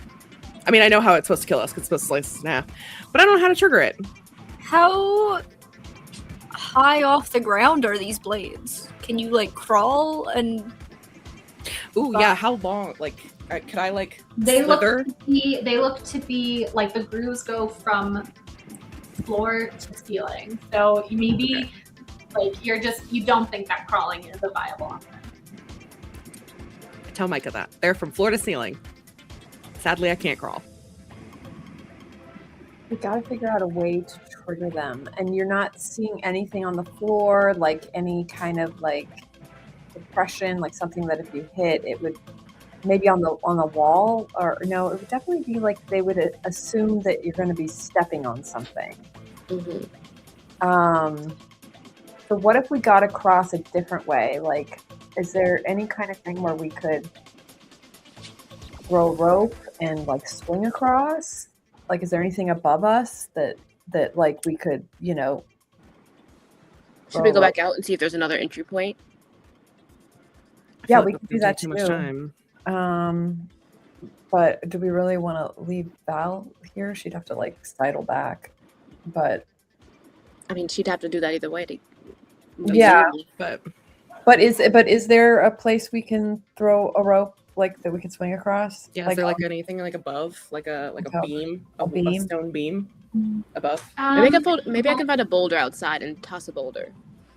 Ooh, that'd be nice. We should have used that bird. I was thinking that, but No, not the bird. it's Sorry. long gone. Dang it. No. All I don't right. want to kill anything. Okay. Val, secret animal lover. Not so secret, actually. She has a flying monkey and buried a spider. You did. That was so funny. She still thinks about that. She's like, that was so rude of them. How dare they? Oh, so bad. All right, folks. What's Anyway. the plan? So Is there something above top, there a or is beam? there nothing?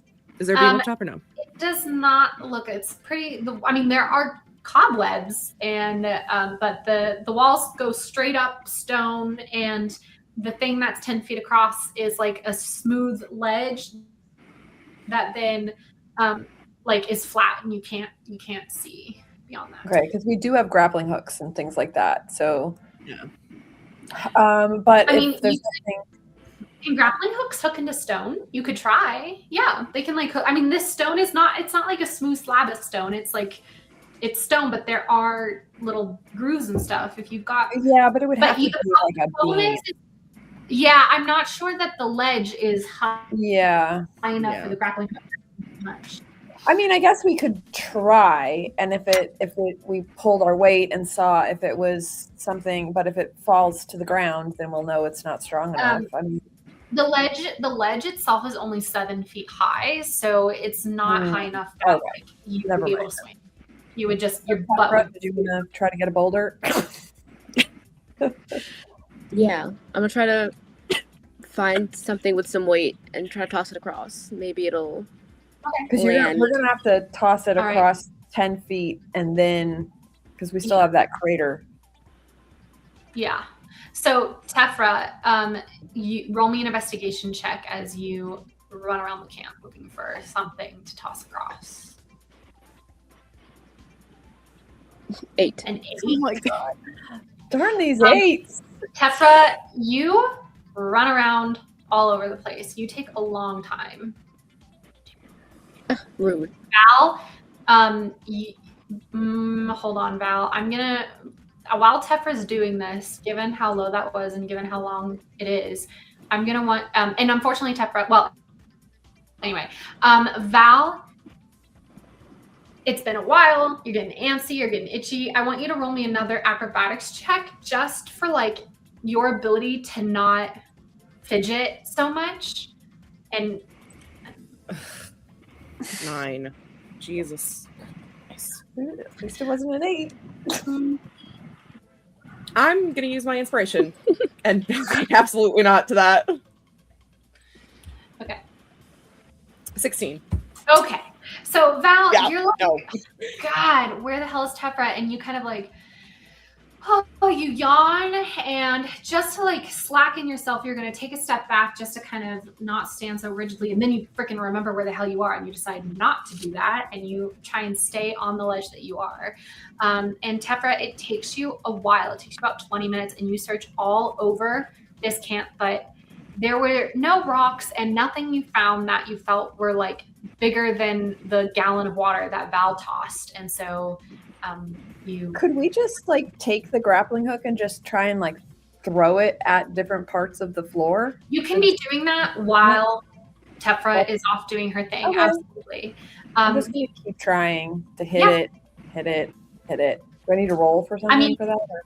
No, you throw this, and every so often it catches into like a bit on the floor and stuff like that, but it's just, divots within the stone. There's no anything that occurs when you these things and kind of tug on it. What if the trigger's not on the floor? I'm trying to think about how this is gonna kill us. Yeah. Because this is meant to kill you. So like if it's not gonna hit because we hit on the floor.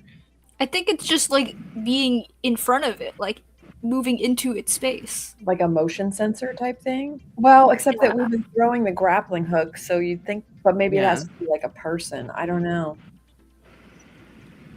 I'm gonna take one of my daggers and just like try to jam it into one of the slits in the wall. Okay. Go ahead. Something Val is so pissed at this point. She's like, "Ouch, this stupid trap." Yeah, is there some history that we have with sword traps that we can refer or remember? You can, oh my gosh, I didn't even notice this, but the niches are shown. You can even see where they are. It's these 4. Can you see those? Oh. Yeah. Oh, okay. Yeah. So I'm assuming you're doing this one right next to you, Val, right? Yeah. Yes.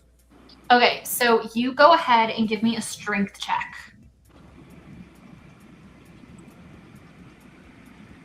Oh my god. Are you? Is it an 8? It's a 3. 3. Oh my god. She's been standing there a while. Okay, she's mad. Okay, I'm gonna say this. So you jam it in out of frustration, but you don't quite jam it. But because you came up with that on your own, I'm gonna say that your brain tingles, and you're like, but this is right. Like, I'm remembering this lesson now. There's a reason why I just did that. It's not just instinctual. It's like, this is how we're supposed to This is how we're supposed to defeat this trap. Okay. Okay.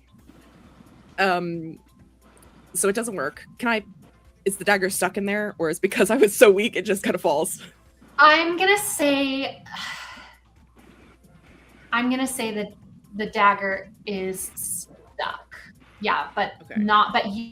but the scythe itself is not impeded. If that makes sense. Okay.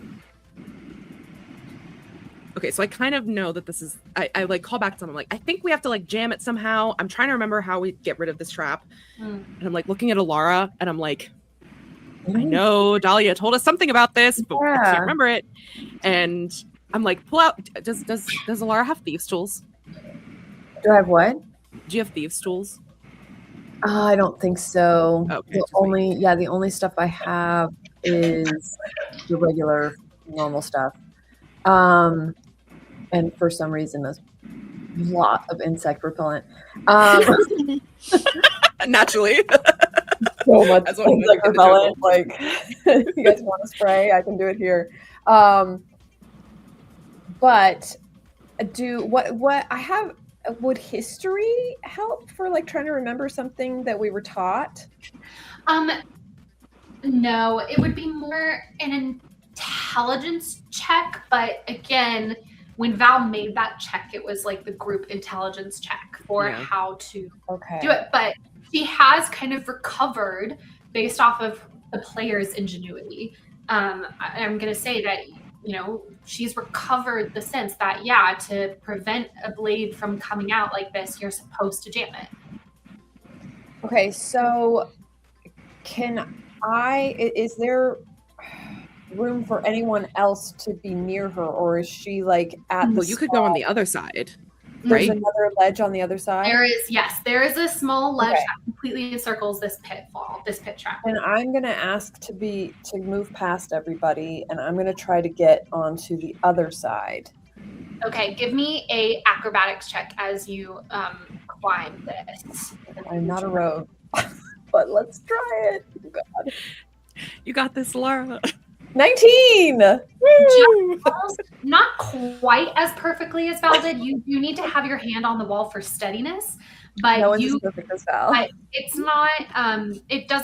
There's not even a slip in your step. You are sure-footed as you cross and you approach this. And I'm assuming you stop right before, just as Val has. Yeah. And you can see the two niches in the wall next to you. Okay. One is in reach, one is not. Okay, Val, where should I try to, where do you want me to stab this? My dagger, my dagger at this point. Like, where do you think will stop the sword? Oh God, Val's like, I never had a physics class. Well, where did you hit it when you tried? Were you, I hit it like just like arm level.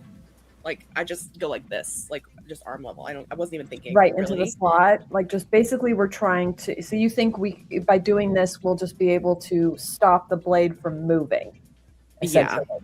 Okay. I'm gonna try and stab it in the same area that, but just obviously mirrored, where Val did, to try and get it right next, in that.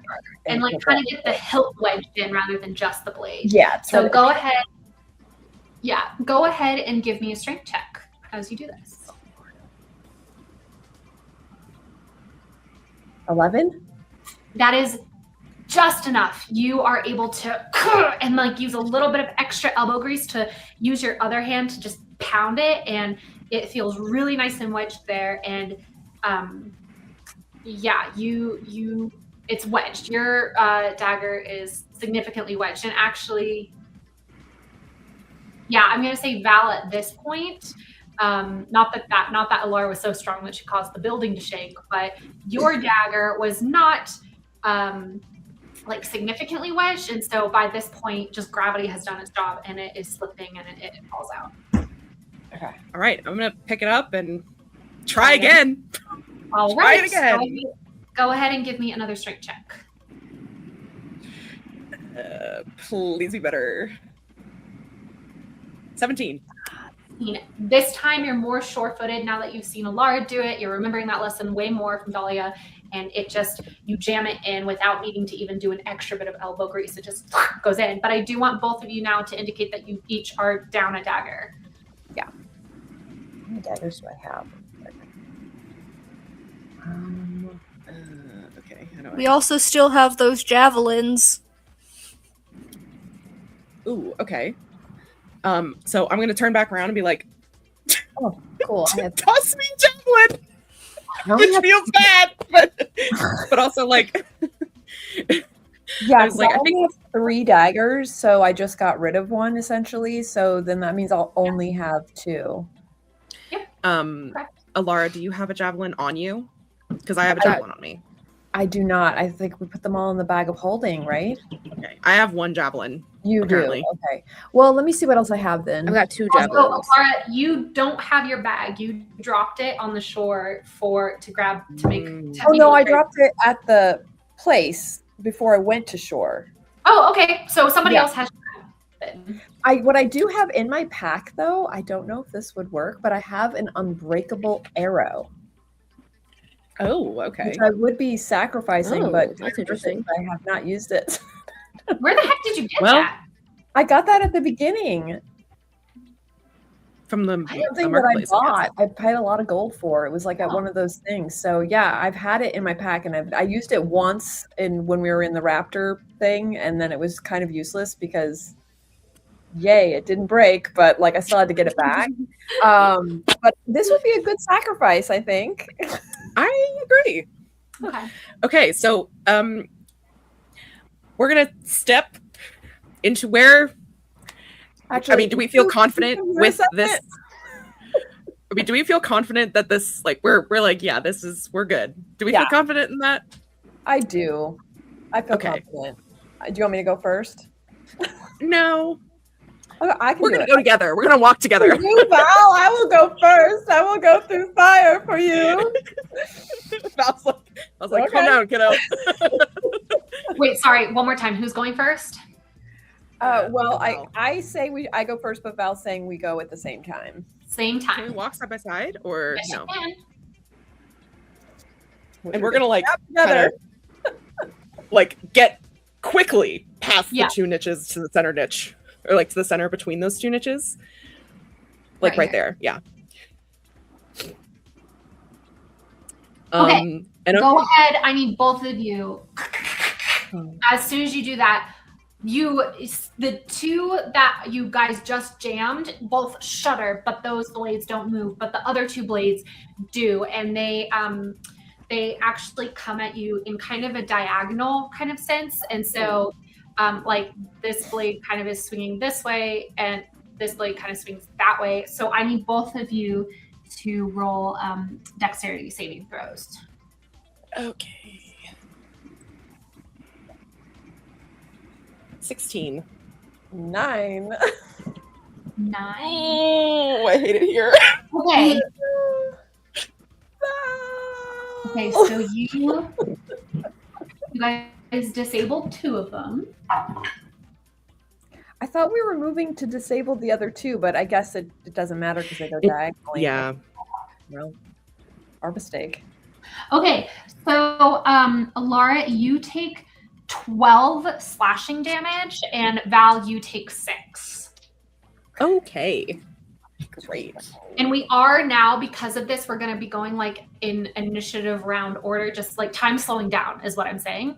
So Eku, Micah, and Tefra, you guys are all still near the entrance. I mean, you guys are inside, but you're like, in this area.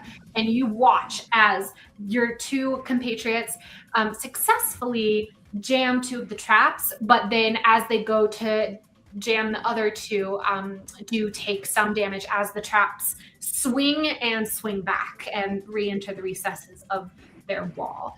And I believe, let's see, so Red, Micah, you are first. So I see them get hit. You see them both get hit, yes. Are you guys okay? Do you need This healing? it's initiative vibes, so you can wait for their response, but this is like it's all happening immediately. Do I see blood? You see blood. Yes, they both then get. I'm gonna heal. Okay. And Especially because Val has her dancing lights up. This is you don't, and I think you have dark vision anyway, don't you? As a sports druid? probably. Anyway, you are able to see that they both were sliced up by these scythes. So Okay. Can I tell if one of them like got hurt more? you can give me a medicine check to try and make that distinction, and that can be like a bonus action or something.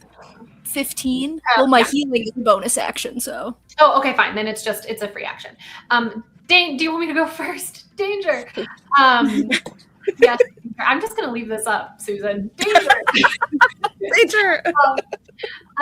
Sorry, Becky, you're being hidden by it, but you can tell that it was Alara, right? Who took the higher damage. Mm-hmm. You can tell that Val was able to evade. She just got sliced on the shoulder, but Alara got a full side swipe and is how bloody are you, Alara? Like, out of how much HP did that take from you? I mean, I know it took 12, but out of how many? Out of 35. Okay, so like neither of them are on death's door, but that hurt for sure. Yeah. And like we know each other well enough from traveling that like I know her normal level of health.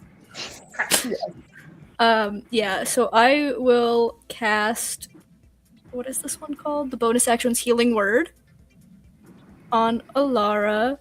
It's only a flesh wound. Oh gosh, why is my thing not scrolling? I'm not dead yet. Okay, so you heal 6. Oh, nice. Okay. So now they look like they've both been, like, they're both at the same level of damage. Uh-huh. Awesome. And I don't think me going over there is going to help them much, so I will stay on this side while they figure their things out. Sounds good. Aku kind of gasps at the slicing, but she says, "Very well done disabling the first two. That would have been otherwise." But she's just trying to give you guys some moral support. But she's like, "You've got this. You can get the other 2 gems just as you did the first." And then, Laura, it's your turn.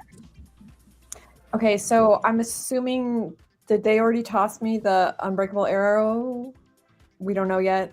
I will say that you guys were talking about that before you headed forward. I'll say that you have the unbreakable arrow, that was given to you.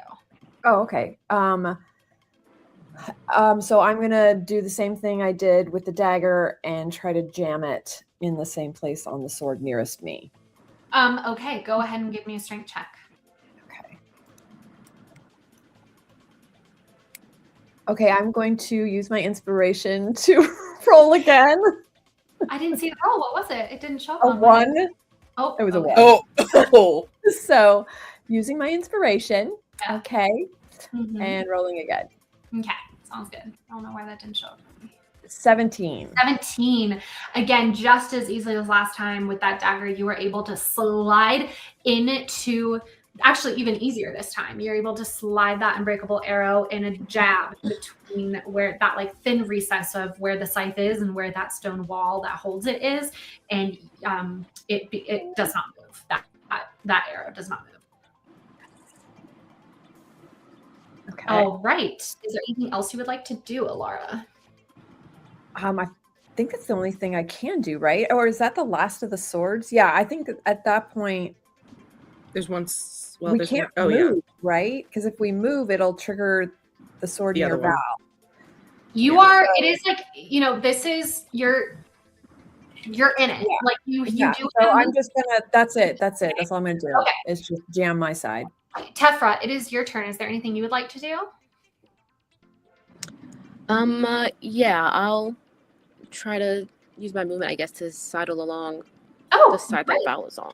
Okay, sounds Yeah. good. Go ahead and roll me an acrobatics check. And as a monk, you might I don't think you have advantage, but I think you have a great. Oh, Yeah. it's 13. Okay. Yeah, you have to use your hands, and you are very like cognizant of the fact that it's a 20-foot drop, and it's not as easy going for you, but for the most part, you're able to sidle up, and you were right where Val used to be, which is right next to, or like right before one of the niches. That's already jammed. All right, that's your movement. Do you want to keep going? Because you can. I would say you used up half of your movement to get across because you were just having to do it carefully. And so you could get right next to Val if you wanted to. If I feel that it's safe, yes, I will get right next to Val. You know, it's tough to make that call right now because you're in the thick of it. It's you. Like, can I see the dagger she wedged in there and see that it's like steady? It's not like. I mean, the one that you're right next to, the dagger. That's what I'm talking about. Yeah, but the one that Val is right next to, there has been no attempt to obstruct that scythe yet. Okay, yeah. I guess, can I get in between the two of them? Since they've already been hit, I thought the in between might be a good spot. Yeah, you can get right there. Does that work? Yes, okay. Yes. Okay. And then I'm gonna give, hold on, how many do I have? I'm gonna give Val one of my daggers because I think she only had one, question mark? Nice. I have 2, Nice. yeah. So I used 1, so I have 1 left. Nice. Awesome. All right. And Roichi Biv, Val, it is now your turn. Yeah. Well, I'm gonna try to jam that last resets. Go for it. Woo! It is, you gotta make a DC strength check. Oh, that, yeah. And yeah, no, I'm gonna. Oh my god, girl. How many luck points do you have? I have 3. This is my last one, so better hope you don't need to be lucky anymore. 8 is crazy. Do you have any inspiration? Nope. Okay. Wow. Never mind. She's having such a time. Jesus. Sorry, Val. Okay. Yep. You get the dagger in. You plunge the dagger in on your turn, and that's No, it was the javelin, right? Sorry. Oh, it was a javelin. Not me retconning. Yeah. Well, either way, you plunge the weapon in on your turn, and now it's the environmental turn. And so as you plunge it in, you hear the like unlock again, and the 3 like Alara, the one that you just jammed in, you hear like as if it's trying to go, but this one still does go. And I need all of you to roll me dexterity saving throws. Wait, which one goes? The one that you just tried to jam. Oh, okay. Sorry. Okay. Oh my god. 13. And a 10. Okay. So anybody who rolled a 13 or higher, you take 1 point of damage, and Val, you take 2. Oh, wow, that was so fucking lucky. Oh god. Indeed it was. All right, Micah, it's your turn again. Now I really don't think there's room for me over there. Not really. I mean, a little. Like you could get like right here if you did the acrobatics thing. No, I think I'm just going to like ready myself to cross for when it is safe. Fair enough. Just like keep a good eye on the wall, like try to pick out some handholds and stuff. Fair enough. All right. Eku is gonna kind of wait with you. Alara, it's your turn. Okay. I guess I'm gonna have to sacrifice another dagger and try and jam the last sword. Yeah. I'm gonna say you can go ahead and give me a strength check. It's gonna be a disadvantage for the context of just how crowded it is. Okay. So strength. Where would I do that at disadvantage? Is it just like a right click or? Oh yeah, just a right click. Okay. Hang on a second. Disadvantage. Okay. A 3. You slam in a dagger, and it doesn't even stick. It just it falls immediately and clatters. Oh, so I don't lose the dagger then. Yes. Okay. Well, that's good, I guess. Pick it back up, like, oh, that was One embarrassing. thing. I got it. What is this? I feel happy. The dice are unkind today. Is this also a quote from? It's Monty Python. It's I feel happy. I love it. All right. No one saw that, right? Susan said. Yeah. I didn't do anything. Amazing. All right. That was Laura's turn, which means it's Tefra's turn next. Okay, what's ahead of us? A ledge. You're staring basically right into a 7-foot high wall. Okay. But the wall doesn't have a ceiling attached to it. It's like you could climb up and there's more. Like the ceiling, you can tell the ceiling goes up 23 feet and this ledge is 7 feet high, right? So it's like it's a climbable ledge. But we can't move again until the thing is wedged. You can move. You've got movement. No, I mean, we can, but like, we can't because then we'll be swiped.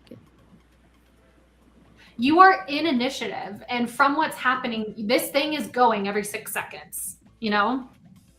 So, and you okay. 30 feet of movement within your 6 seconds.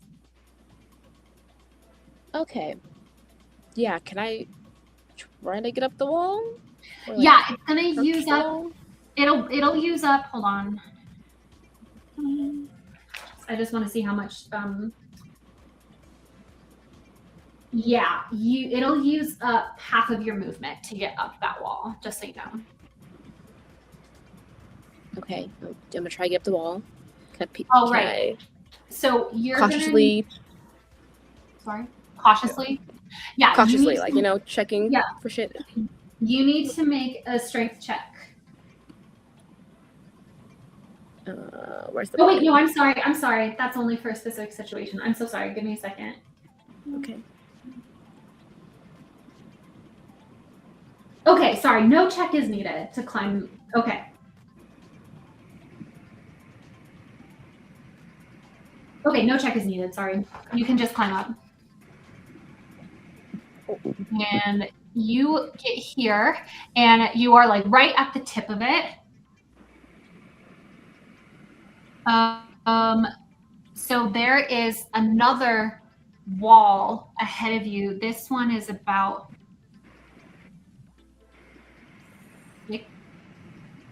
Wow, that's really confusing. I don't understand what that means. But there's like another wall about 5, 10, 15, 20, roughly 20 to 25 feet ahead of you. And it's also about 7 feet high. And there is a grid on this floor that you're not currently touching. And it's a pattern that covers the floor from wall to wall, except for in this small area where you are. There, like, I know it says here that there are these like free spaces, but it's not. It's fully covered. Okay. And it's a 1, 2, 3, 4 by 1, 2, 3, 4 grid of stones where you are. Okay. And the climbing of the wall was my movement, not my action. The climbing up the wall was your movement, correct? Since I'm up here, can I try to like shoot a bow at the scythe next to Val to like jam it, or is this a bad angle? I don't know. You can roll me an intelligence check to kind of assess the validity of that.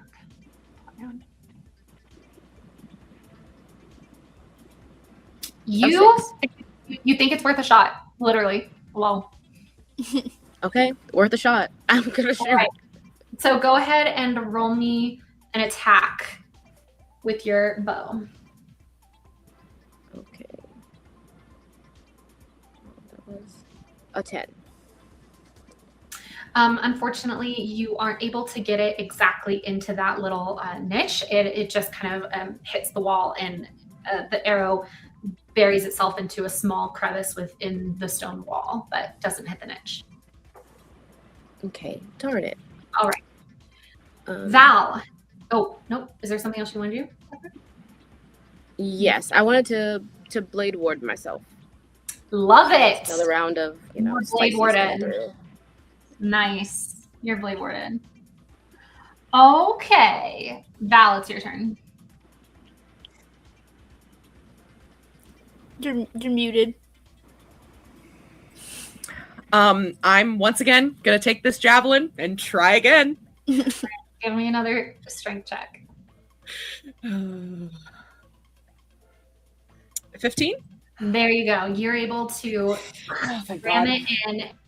And because of that, I'm going to go ahead and say that we're not, and like, that's into your turn, and all four, you guys hear the clicking of the release mechanism for this trap, but none of the sides are moving.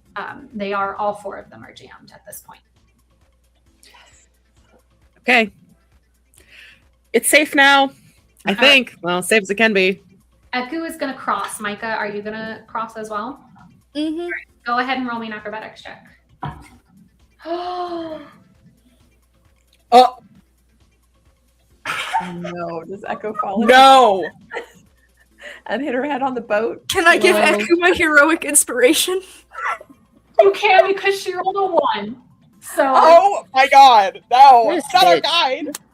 you can roll. You can. She appreciates it, Micah. I only rolled an 8, so she better fucking be good. She rolled another 1. I'm not even fucking you. A 1 in 400 chance to do this? I swear to you right now. I'm gonna move it. You're not gonna be able to tell. Alara's like, yes. Hold on. How can I show you that it's a 1? Does Eku have plot armor Oh, or? I swear it was a 1. I swear it was a 1. Okay. Micah and Eku. Oh wait, can Hearing I guidance now- myself? Is that a thing? I keep forgetting that I have guidance. You can Could you guidance guidance yourself. Eku? She You get like, can guidance yourself. Or I can't yeah, guidance Eku because she's 10 feet away from me. This is a touch. Yeah, because you're going this way, she's going this way. Okay, so 10. A 10. Okay, Micah, you hear behind you as Eku, as she's walking across, and she's a little overconfident because she had seen 3 people cross it without really any issue.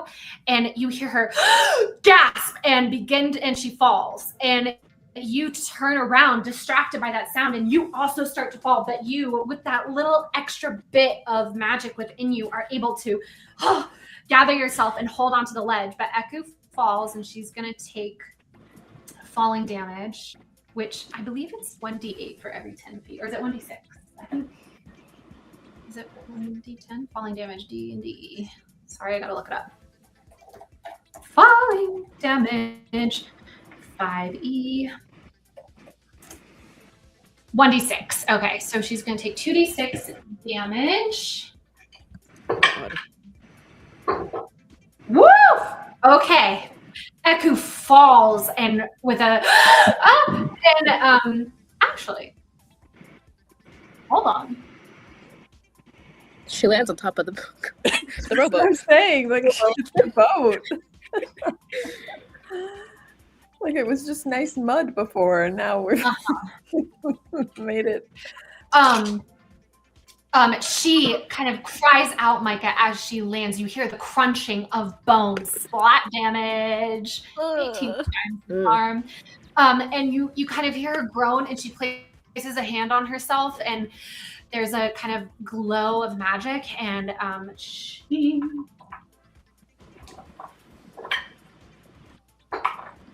you see that you hear the kind of ribs and stuff popping back into place, but there is still some like bleeding going on along her neckline from slamming into the boat and the jagged pieces of the wood kind of hitting her and stuff like that. And she is now 20 feet below in the thing below. I've made it to the other side. We'll get Right, you let's on the make it way to the other back. I have rope. I also have rope. We got some rope. All right. Eku, are you able to climb, or do you need one of us to come down and get you? I am able to climb. I apologize. I feel embarrassed. It happens to all of us. Thank Toss you, down Susan. my Thank you. Val. Thank you. Val, help me hold this end. Val definitely. she's All like, right. Got it. Okay, so you two are holding. So can you guys each give me a strength check? Then I'm gonna have Echo have a strength check for climbing as well. 9. Really? Oh my A god. 6. Jeez. Some weak bitches. I have a +2. Like, I'm not weak. I feel like those were bad enough rolls Oh god. that I'm gonna say, who rolled the 9? Val. Val, 9 is like barely a fail. It's just a fail. So what I'm gonna say is you're not pulled forward, but you let go of the rope. Echo passed her strength check, so she has the strength. So she is climbing up, and she gets about 10 feet. But Val, the rope it's too much for you today for some reason. Just things are off today, and it slips through your fingers. And Micah, you try to maintain, but you can't, and you are pulled forward, and you fall into the pit as well. And Eku falls. Oh as well. my god. God, my 2 rivals. This is great. Oh, I've healed you like 6 times in this campaign. I'm kidding. I thought I'll you guys save were you, getting Micah. Closer. It's not Echo. Okay, so Micah, you take 4 damage from. Oh no, sorry. Eku takes 4 damage. Micah, you take 10 damage from the fall No. because you fall 20. No. And then- yes, I said we should leave her, but they didn't listen. And Eku is going to put her hands on you, Micah, and she is going to. She's going to heal you for 3 points of damage. Oh wait, it's 2. Hold on. She's going to heal you for 5. Oh, Great. I can't do that many more times. I'm so sorry. No, it's fine. I get it. Okay, I'm turning to Alara and I'm like, we gotta get these. We gotta get them out of here. I know you hate them, but come on, can't do it without them. I've grown a soft this spot point- for Micah, but yeah. Okay, so do I just? What about the grappling hook? Does that help a little bit in terms of strength?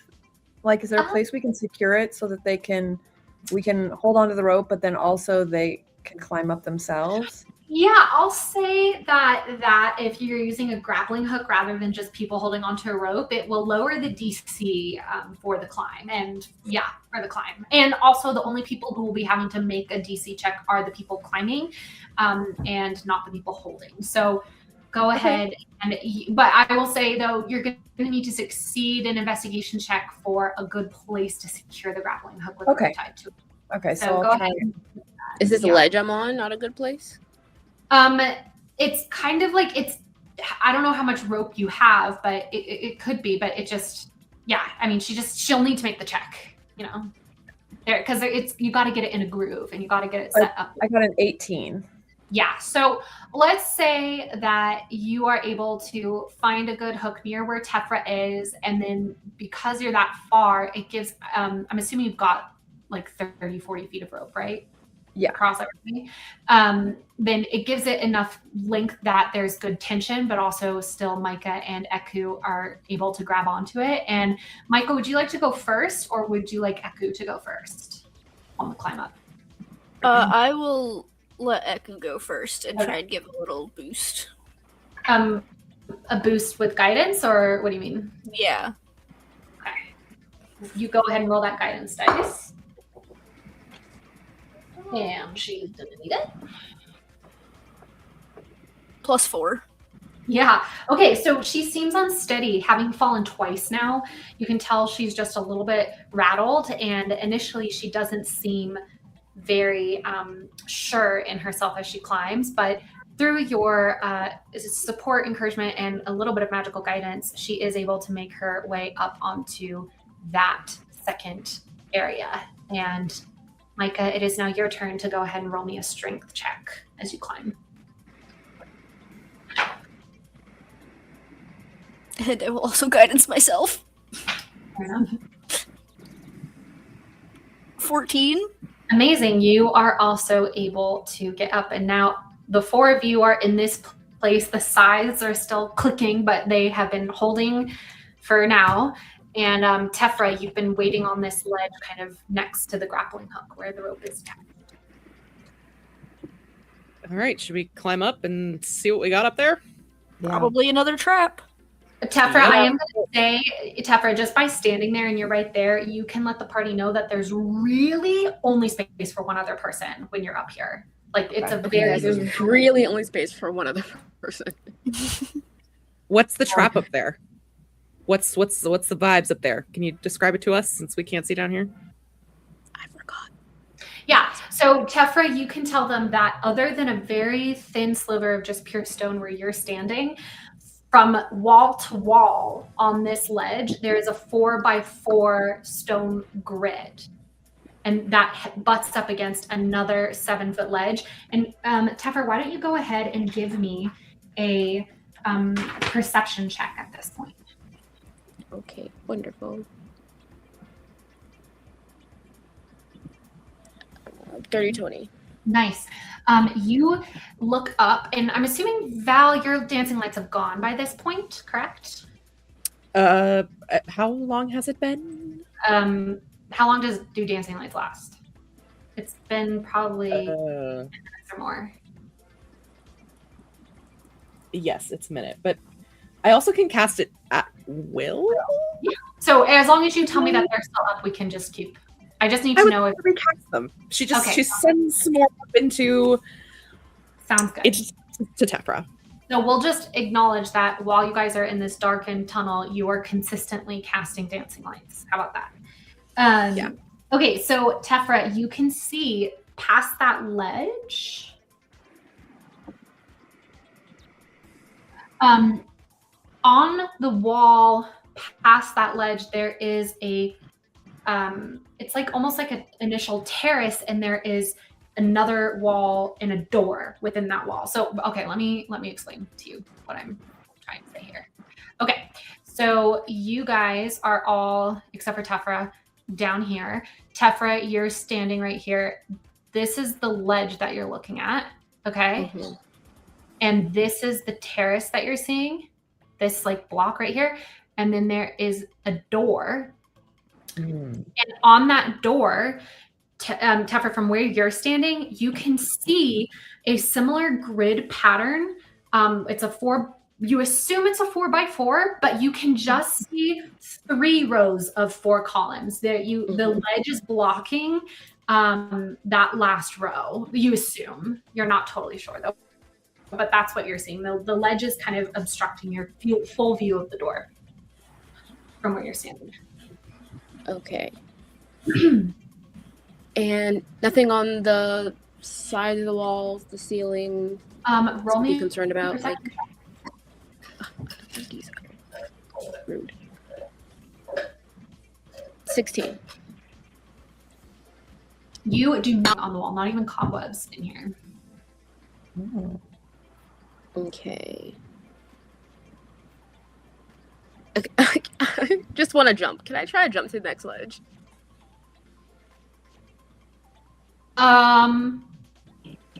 Give me a second. I just want to confirm how big this is because I said it was 20 feet before, but I realized that's not true. It's still 10 feet. So how high can you jump? Actually, I don't know that information. Yeah, as a monk, I mean, it's maybe possible.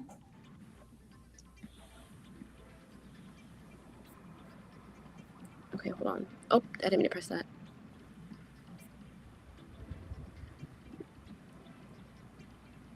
Cover a number of feet up to your strength score if you move at least 10 feet on foot immediately before the jump. Can't do that. Standing long jump, you can leap only half the distance.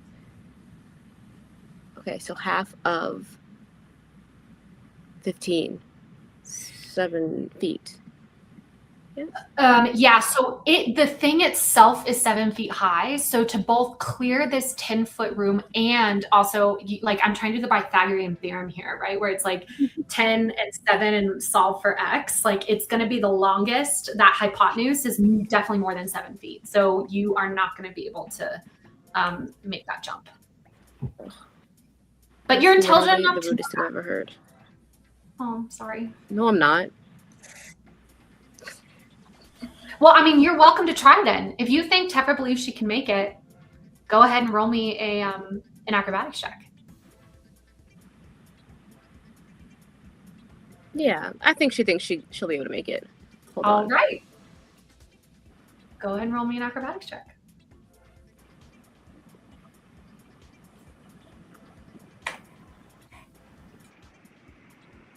15. All right, Tefra.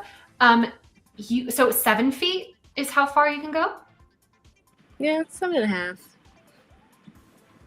right. So you jump. Oh, I can't grab you. And you land about right there. And oh, interesting. Yeah, I'm gonna need actually. Wait, is it a long jump or a high jump? Because a high jump is. It's both. You're trying to clear 7 feet. Like, you're trying to jump up 7 feet and travel 10 feet in one direction. Like, do you understand what I'm saying? Okay, I understand now. I'm all looking up how far I can jump now. If you extend your arms above your during the jump. This is too many words. Just give me a number. Distance to the height of the jump. Okay. You can extend your arms half your height above yourself during the jump. Thus, you can reach above you a distance equal to the height of the jump plus 1.5 times your height. How tall? You are but if you're jumping 7 feet, if that's how far you can jump, arms are high up, you're not going to be able to clear. Like, you can reach up, like, you maybe during the jump you get high, but it's about your forward motion. You're not able to get 10 feet across the room unless you tell me otherwise. Like, unless that it's built in and I'm not understanding you. Gotcha.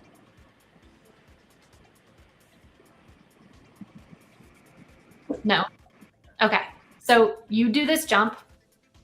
And guys, I know that we are at 3.5 hours, so we are gonna wrap up relatively soon. But let's see if we can clear this shot first. Unless people need to go, let me know. No. Okay. Cool. All right. So I'm gonna actually no. I'm gonna keep it there just so we don't exactly show off what all this is. Tefra, as you jump, give me a perception check, just because you. Jumping and you're jumping up. 23. Okay. Tefra, as you make this jump, the whole door comes into view, and you can see that now there is a matching, like the pattern on the door matches the pattern on the floor. And with that perception check, you can see that one of the square stones on the bottom row of the door is faintly glowing. And then that disappears from view as you come down from your jump. And I'm going to now need you to make a dexterity saving throw, please.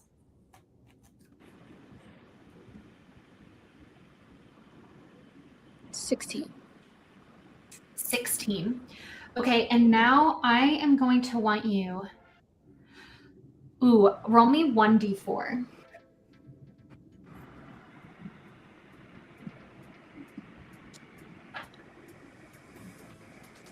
One.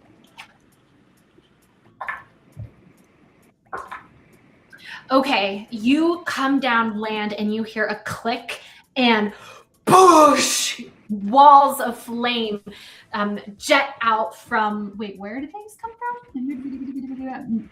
Yeah, so magical flames blast out from the walls, and nobody climbed up at this time, so.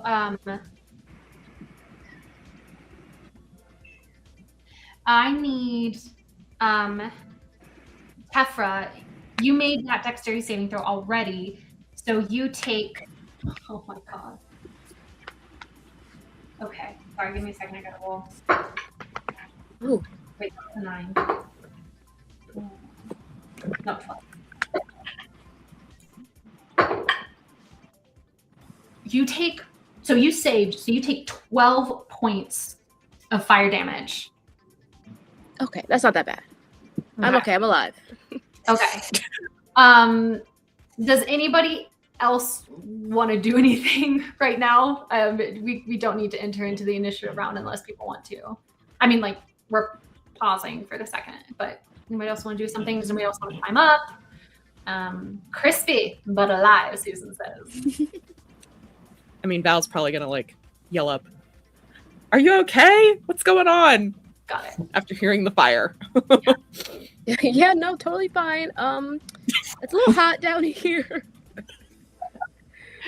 I think this one glowing square, or like, I saw a glowing square across the room, and I think that's the one to stand on to not be engulfed by flames. Yeah.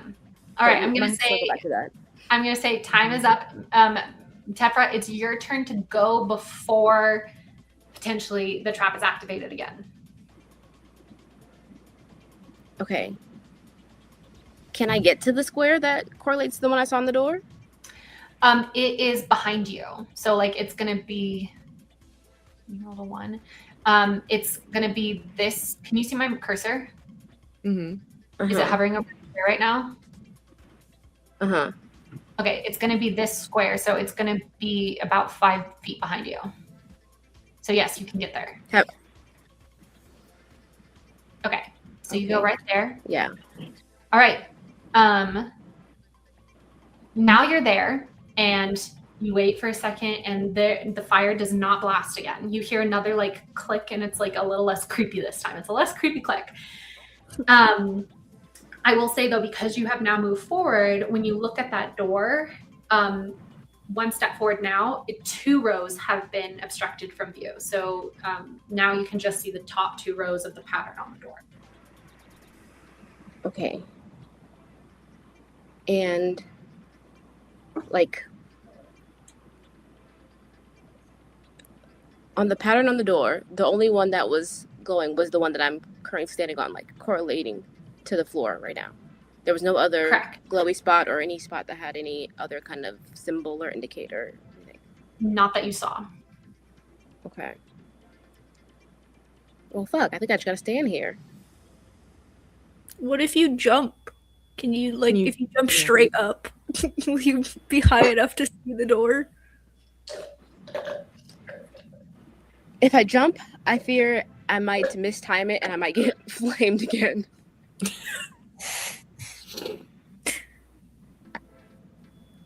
I think I know what you need to do. What do I need to do, Susan? Susan. Susan. Yeah, Susan, go ahead. Big at a time like this. Comment. Go ahead. We can call this divine voices, where you all have whispers of different creatures and gods in your ears, and it's up to you whether or not you trust them. The divine voices of the jungle. Go ahead, Susan. Be a divine voice for us. Sorry, I love ice.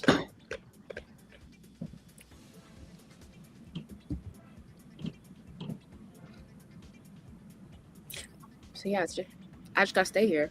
You said, until we figure okay, out a team plan. Okay, well, only one other person fits up there. yeah, from the vantage point that Tefra originally was on, you said that 3 rows could be seen, so if someone goes and takes her spot, could they see the next row on the door that Tefra can't see? You're welcome to try. Should be someone tall, right? Who's the So now that tallest I'm not on the like, first ledge, 2 people can get up It's there. not me. I'm 5'6". Yes, I can There's get nothing now for 2 people. Okay, Micah, can you don't need to roll a check. You can just climb right up. You're right on that ledge. Who else wants to join Micah, if anybody? Val will join, even though Val is Alright. quite short, actually. She's 5'4". Are She's you? bored. Val's bored? She's short. She's short. Oh, She's 5'4". okay. She's Okay. short. Micah, as a tiefling, you're pretty tall, right? Yeah, Okay, Micah, wrote down how tall, but Micah, go ahead and roll me a perception check, please.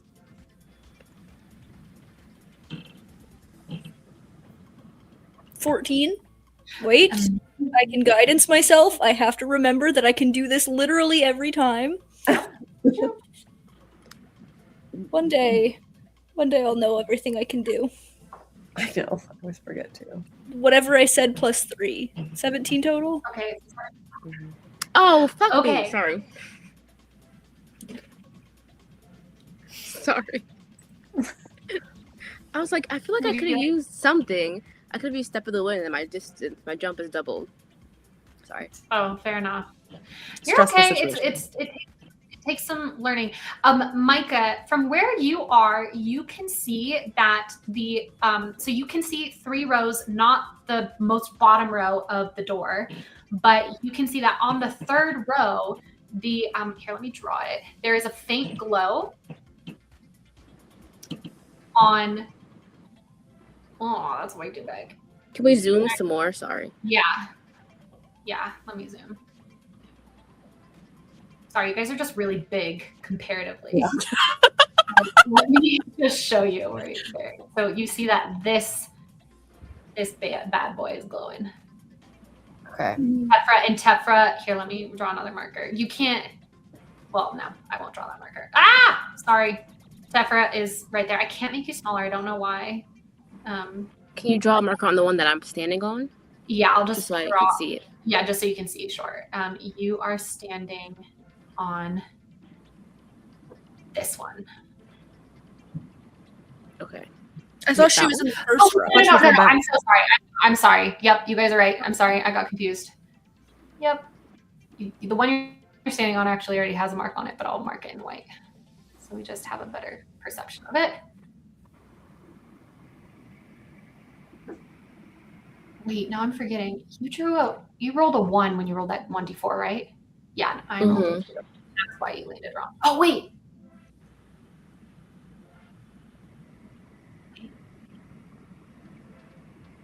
Yeah. Yep, sorry. I'm confusing myself up here. Why are you not? Oh, it's because it's whatever. My bad. Sorry. You're standing right there. Okay. That's where you are.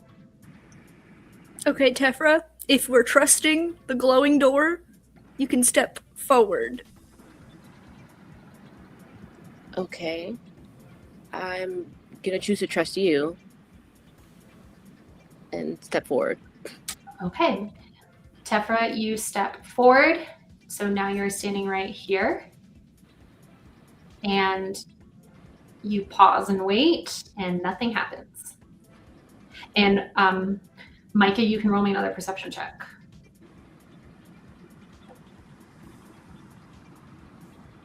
23.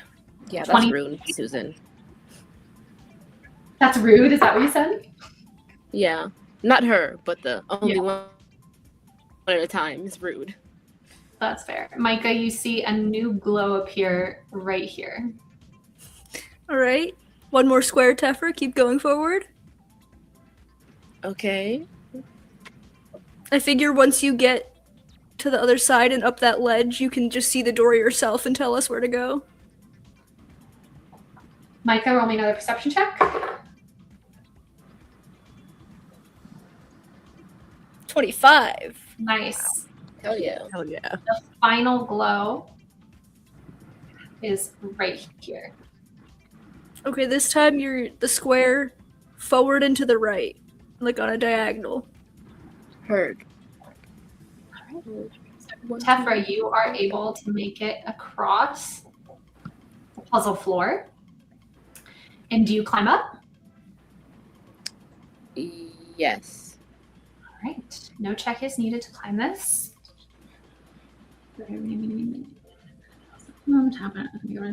Sorry. Okay. So you are now at the top of the 7-foot ledge. The ceiling rises about 9 feet above you. And oh, interesting. Yeah. This wooden door at the back of the ledge has no apparent handle or latch. but it does have the four glowing squares. Okay. The squares stay glowing? Or do they change pattern? They are still glowing, as they are. They are in a state, like a permanent glowing state. Okay, so I'm assuming that's the same path everyone can take to get to the other side. Yeah, I'll follow carefully. Stepping on the same ones. When Micah steps on them, do they click again, or is the clicks gone? The clicks are gone as Micah steps. Micah, you climb up to the top. Sorry? Does Tefra relay us this information about the glowing things? Like, can I see that? Like, she had been, right? Or they had been, excuse me. No, sorry, not Micah. Tefra, right? You guys have been communicating about this. Yeah. I'm wondering. I think I said something on my way down when I got burned to a crisp. I wonder if 4 of us are standing on the things, if maybe the door will open. Question mark? Like, if I don't, but I also am like, it's worth a try if there's more nuss. Worth but a try. Maybe just try 2 of us standing on there in case it gets angry that there's, multiple of us standing on there, the squares. Val, which square would you like to stand on? Maybe the second one. I'll come back down and stand on the 4th one. Okay, Micah's here. Or I'll move to the third. I'll move to the third stem then. Okay, Val is right. Like, I'm just for ease of movement. Yeah. That's where you are, Val. Eku will come and stand on the middle. And then I'll do the last one. Yeah. All right. You all are standing.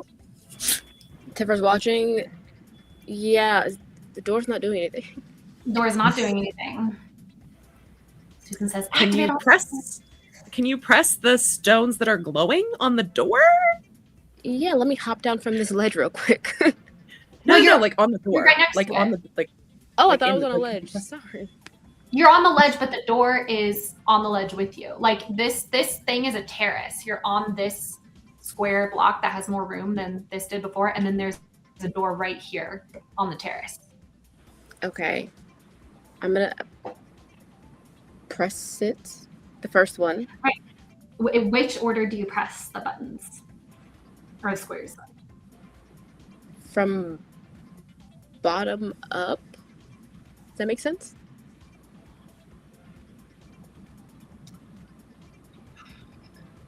Hold on. Okay. You press one. Like, okay, so you start with the square. Tell me the person whose square you start with. They are in order on the Alara. screen. You start with Alara. Okay. Should start with Echo. And then Echo. Yeah? Uh-huh. All right. Mhm. Then who? Just following the pattern and then Val and then. You're following the pattern. Okay. As Yeah. soon as you touch. As I've soon killed as us all.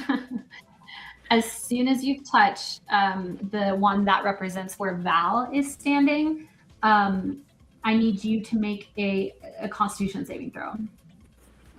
Me as Val? No, Or sorry, Tefra? as Tefra. 14. Okay. You, when you touch that, all of you hear boom, like just a huge loud sound, and Tefra, you are hit with thunderous energy that you feel is trying to push you off this ledge and back onto the puzzle floor 7 feet below you. With your constitution, you're able to kind of hunker down, and you are not pushed. However, you do take, pardon me, you take,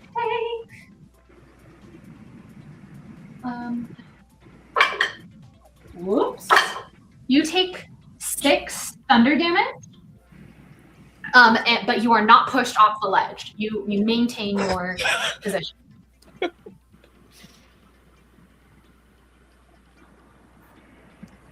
Okay, what now, guys? That really hurt. But that didn't work. I can heal you. Press the fourth one and see if it opens the door. Okay, fuck, I'll press the fourth one.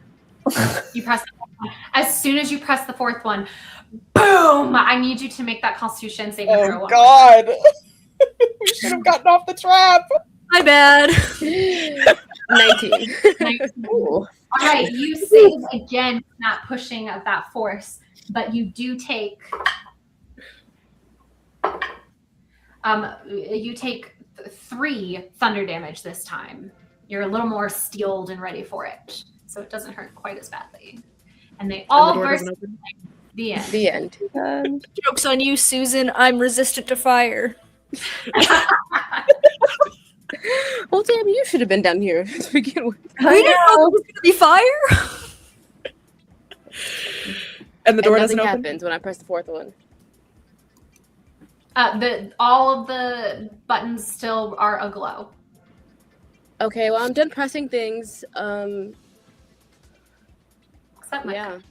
Yeah, obviously this theory didn't work, so we should probably get up there to help her, or... Yeah.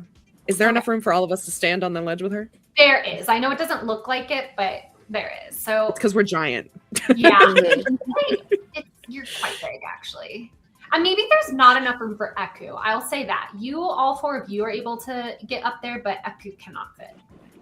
Echo, just stand in the middle. Laura! Sorry. Okay, so when you And press actually, 2 of Alara, those... oh, sorry, Tefra. No, go ahead. Since you've done it twice at this point, go ahead and roll me an investigation check at advantage. Okie dokie. Or actually, I'm so sorry. We roll me an Arcana check. Okay. What is that? 16. Okay. You noticed now with 2 instances of this that each time you did it, there was this faint glow across the part of the walls that were not where the door is. And you recognize this as a glyph of warding, and you suspect that this glyph of warding has the Thunder Wave spell attached to it. So.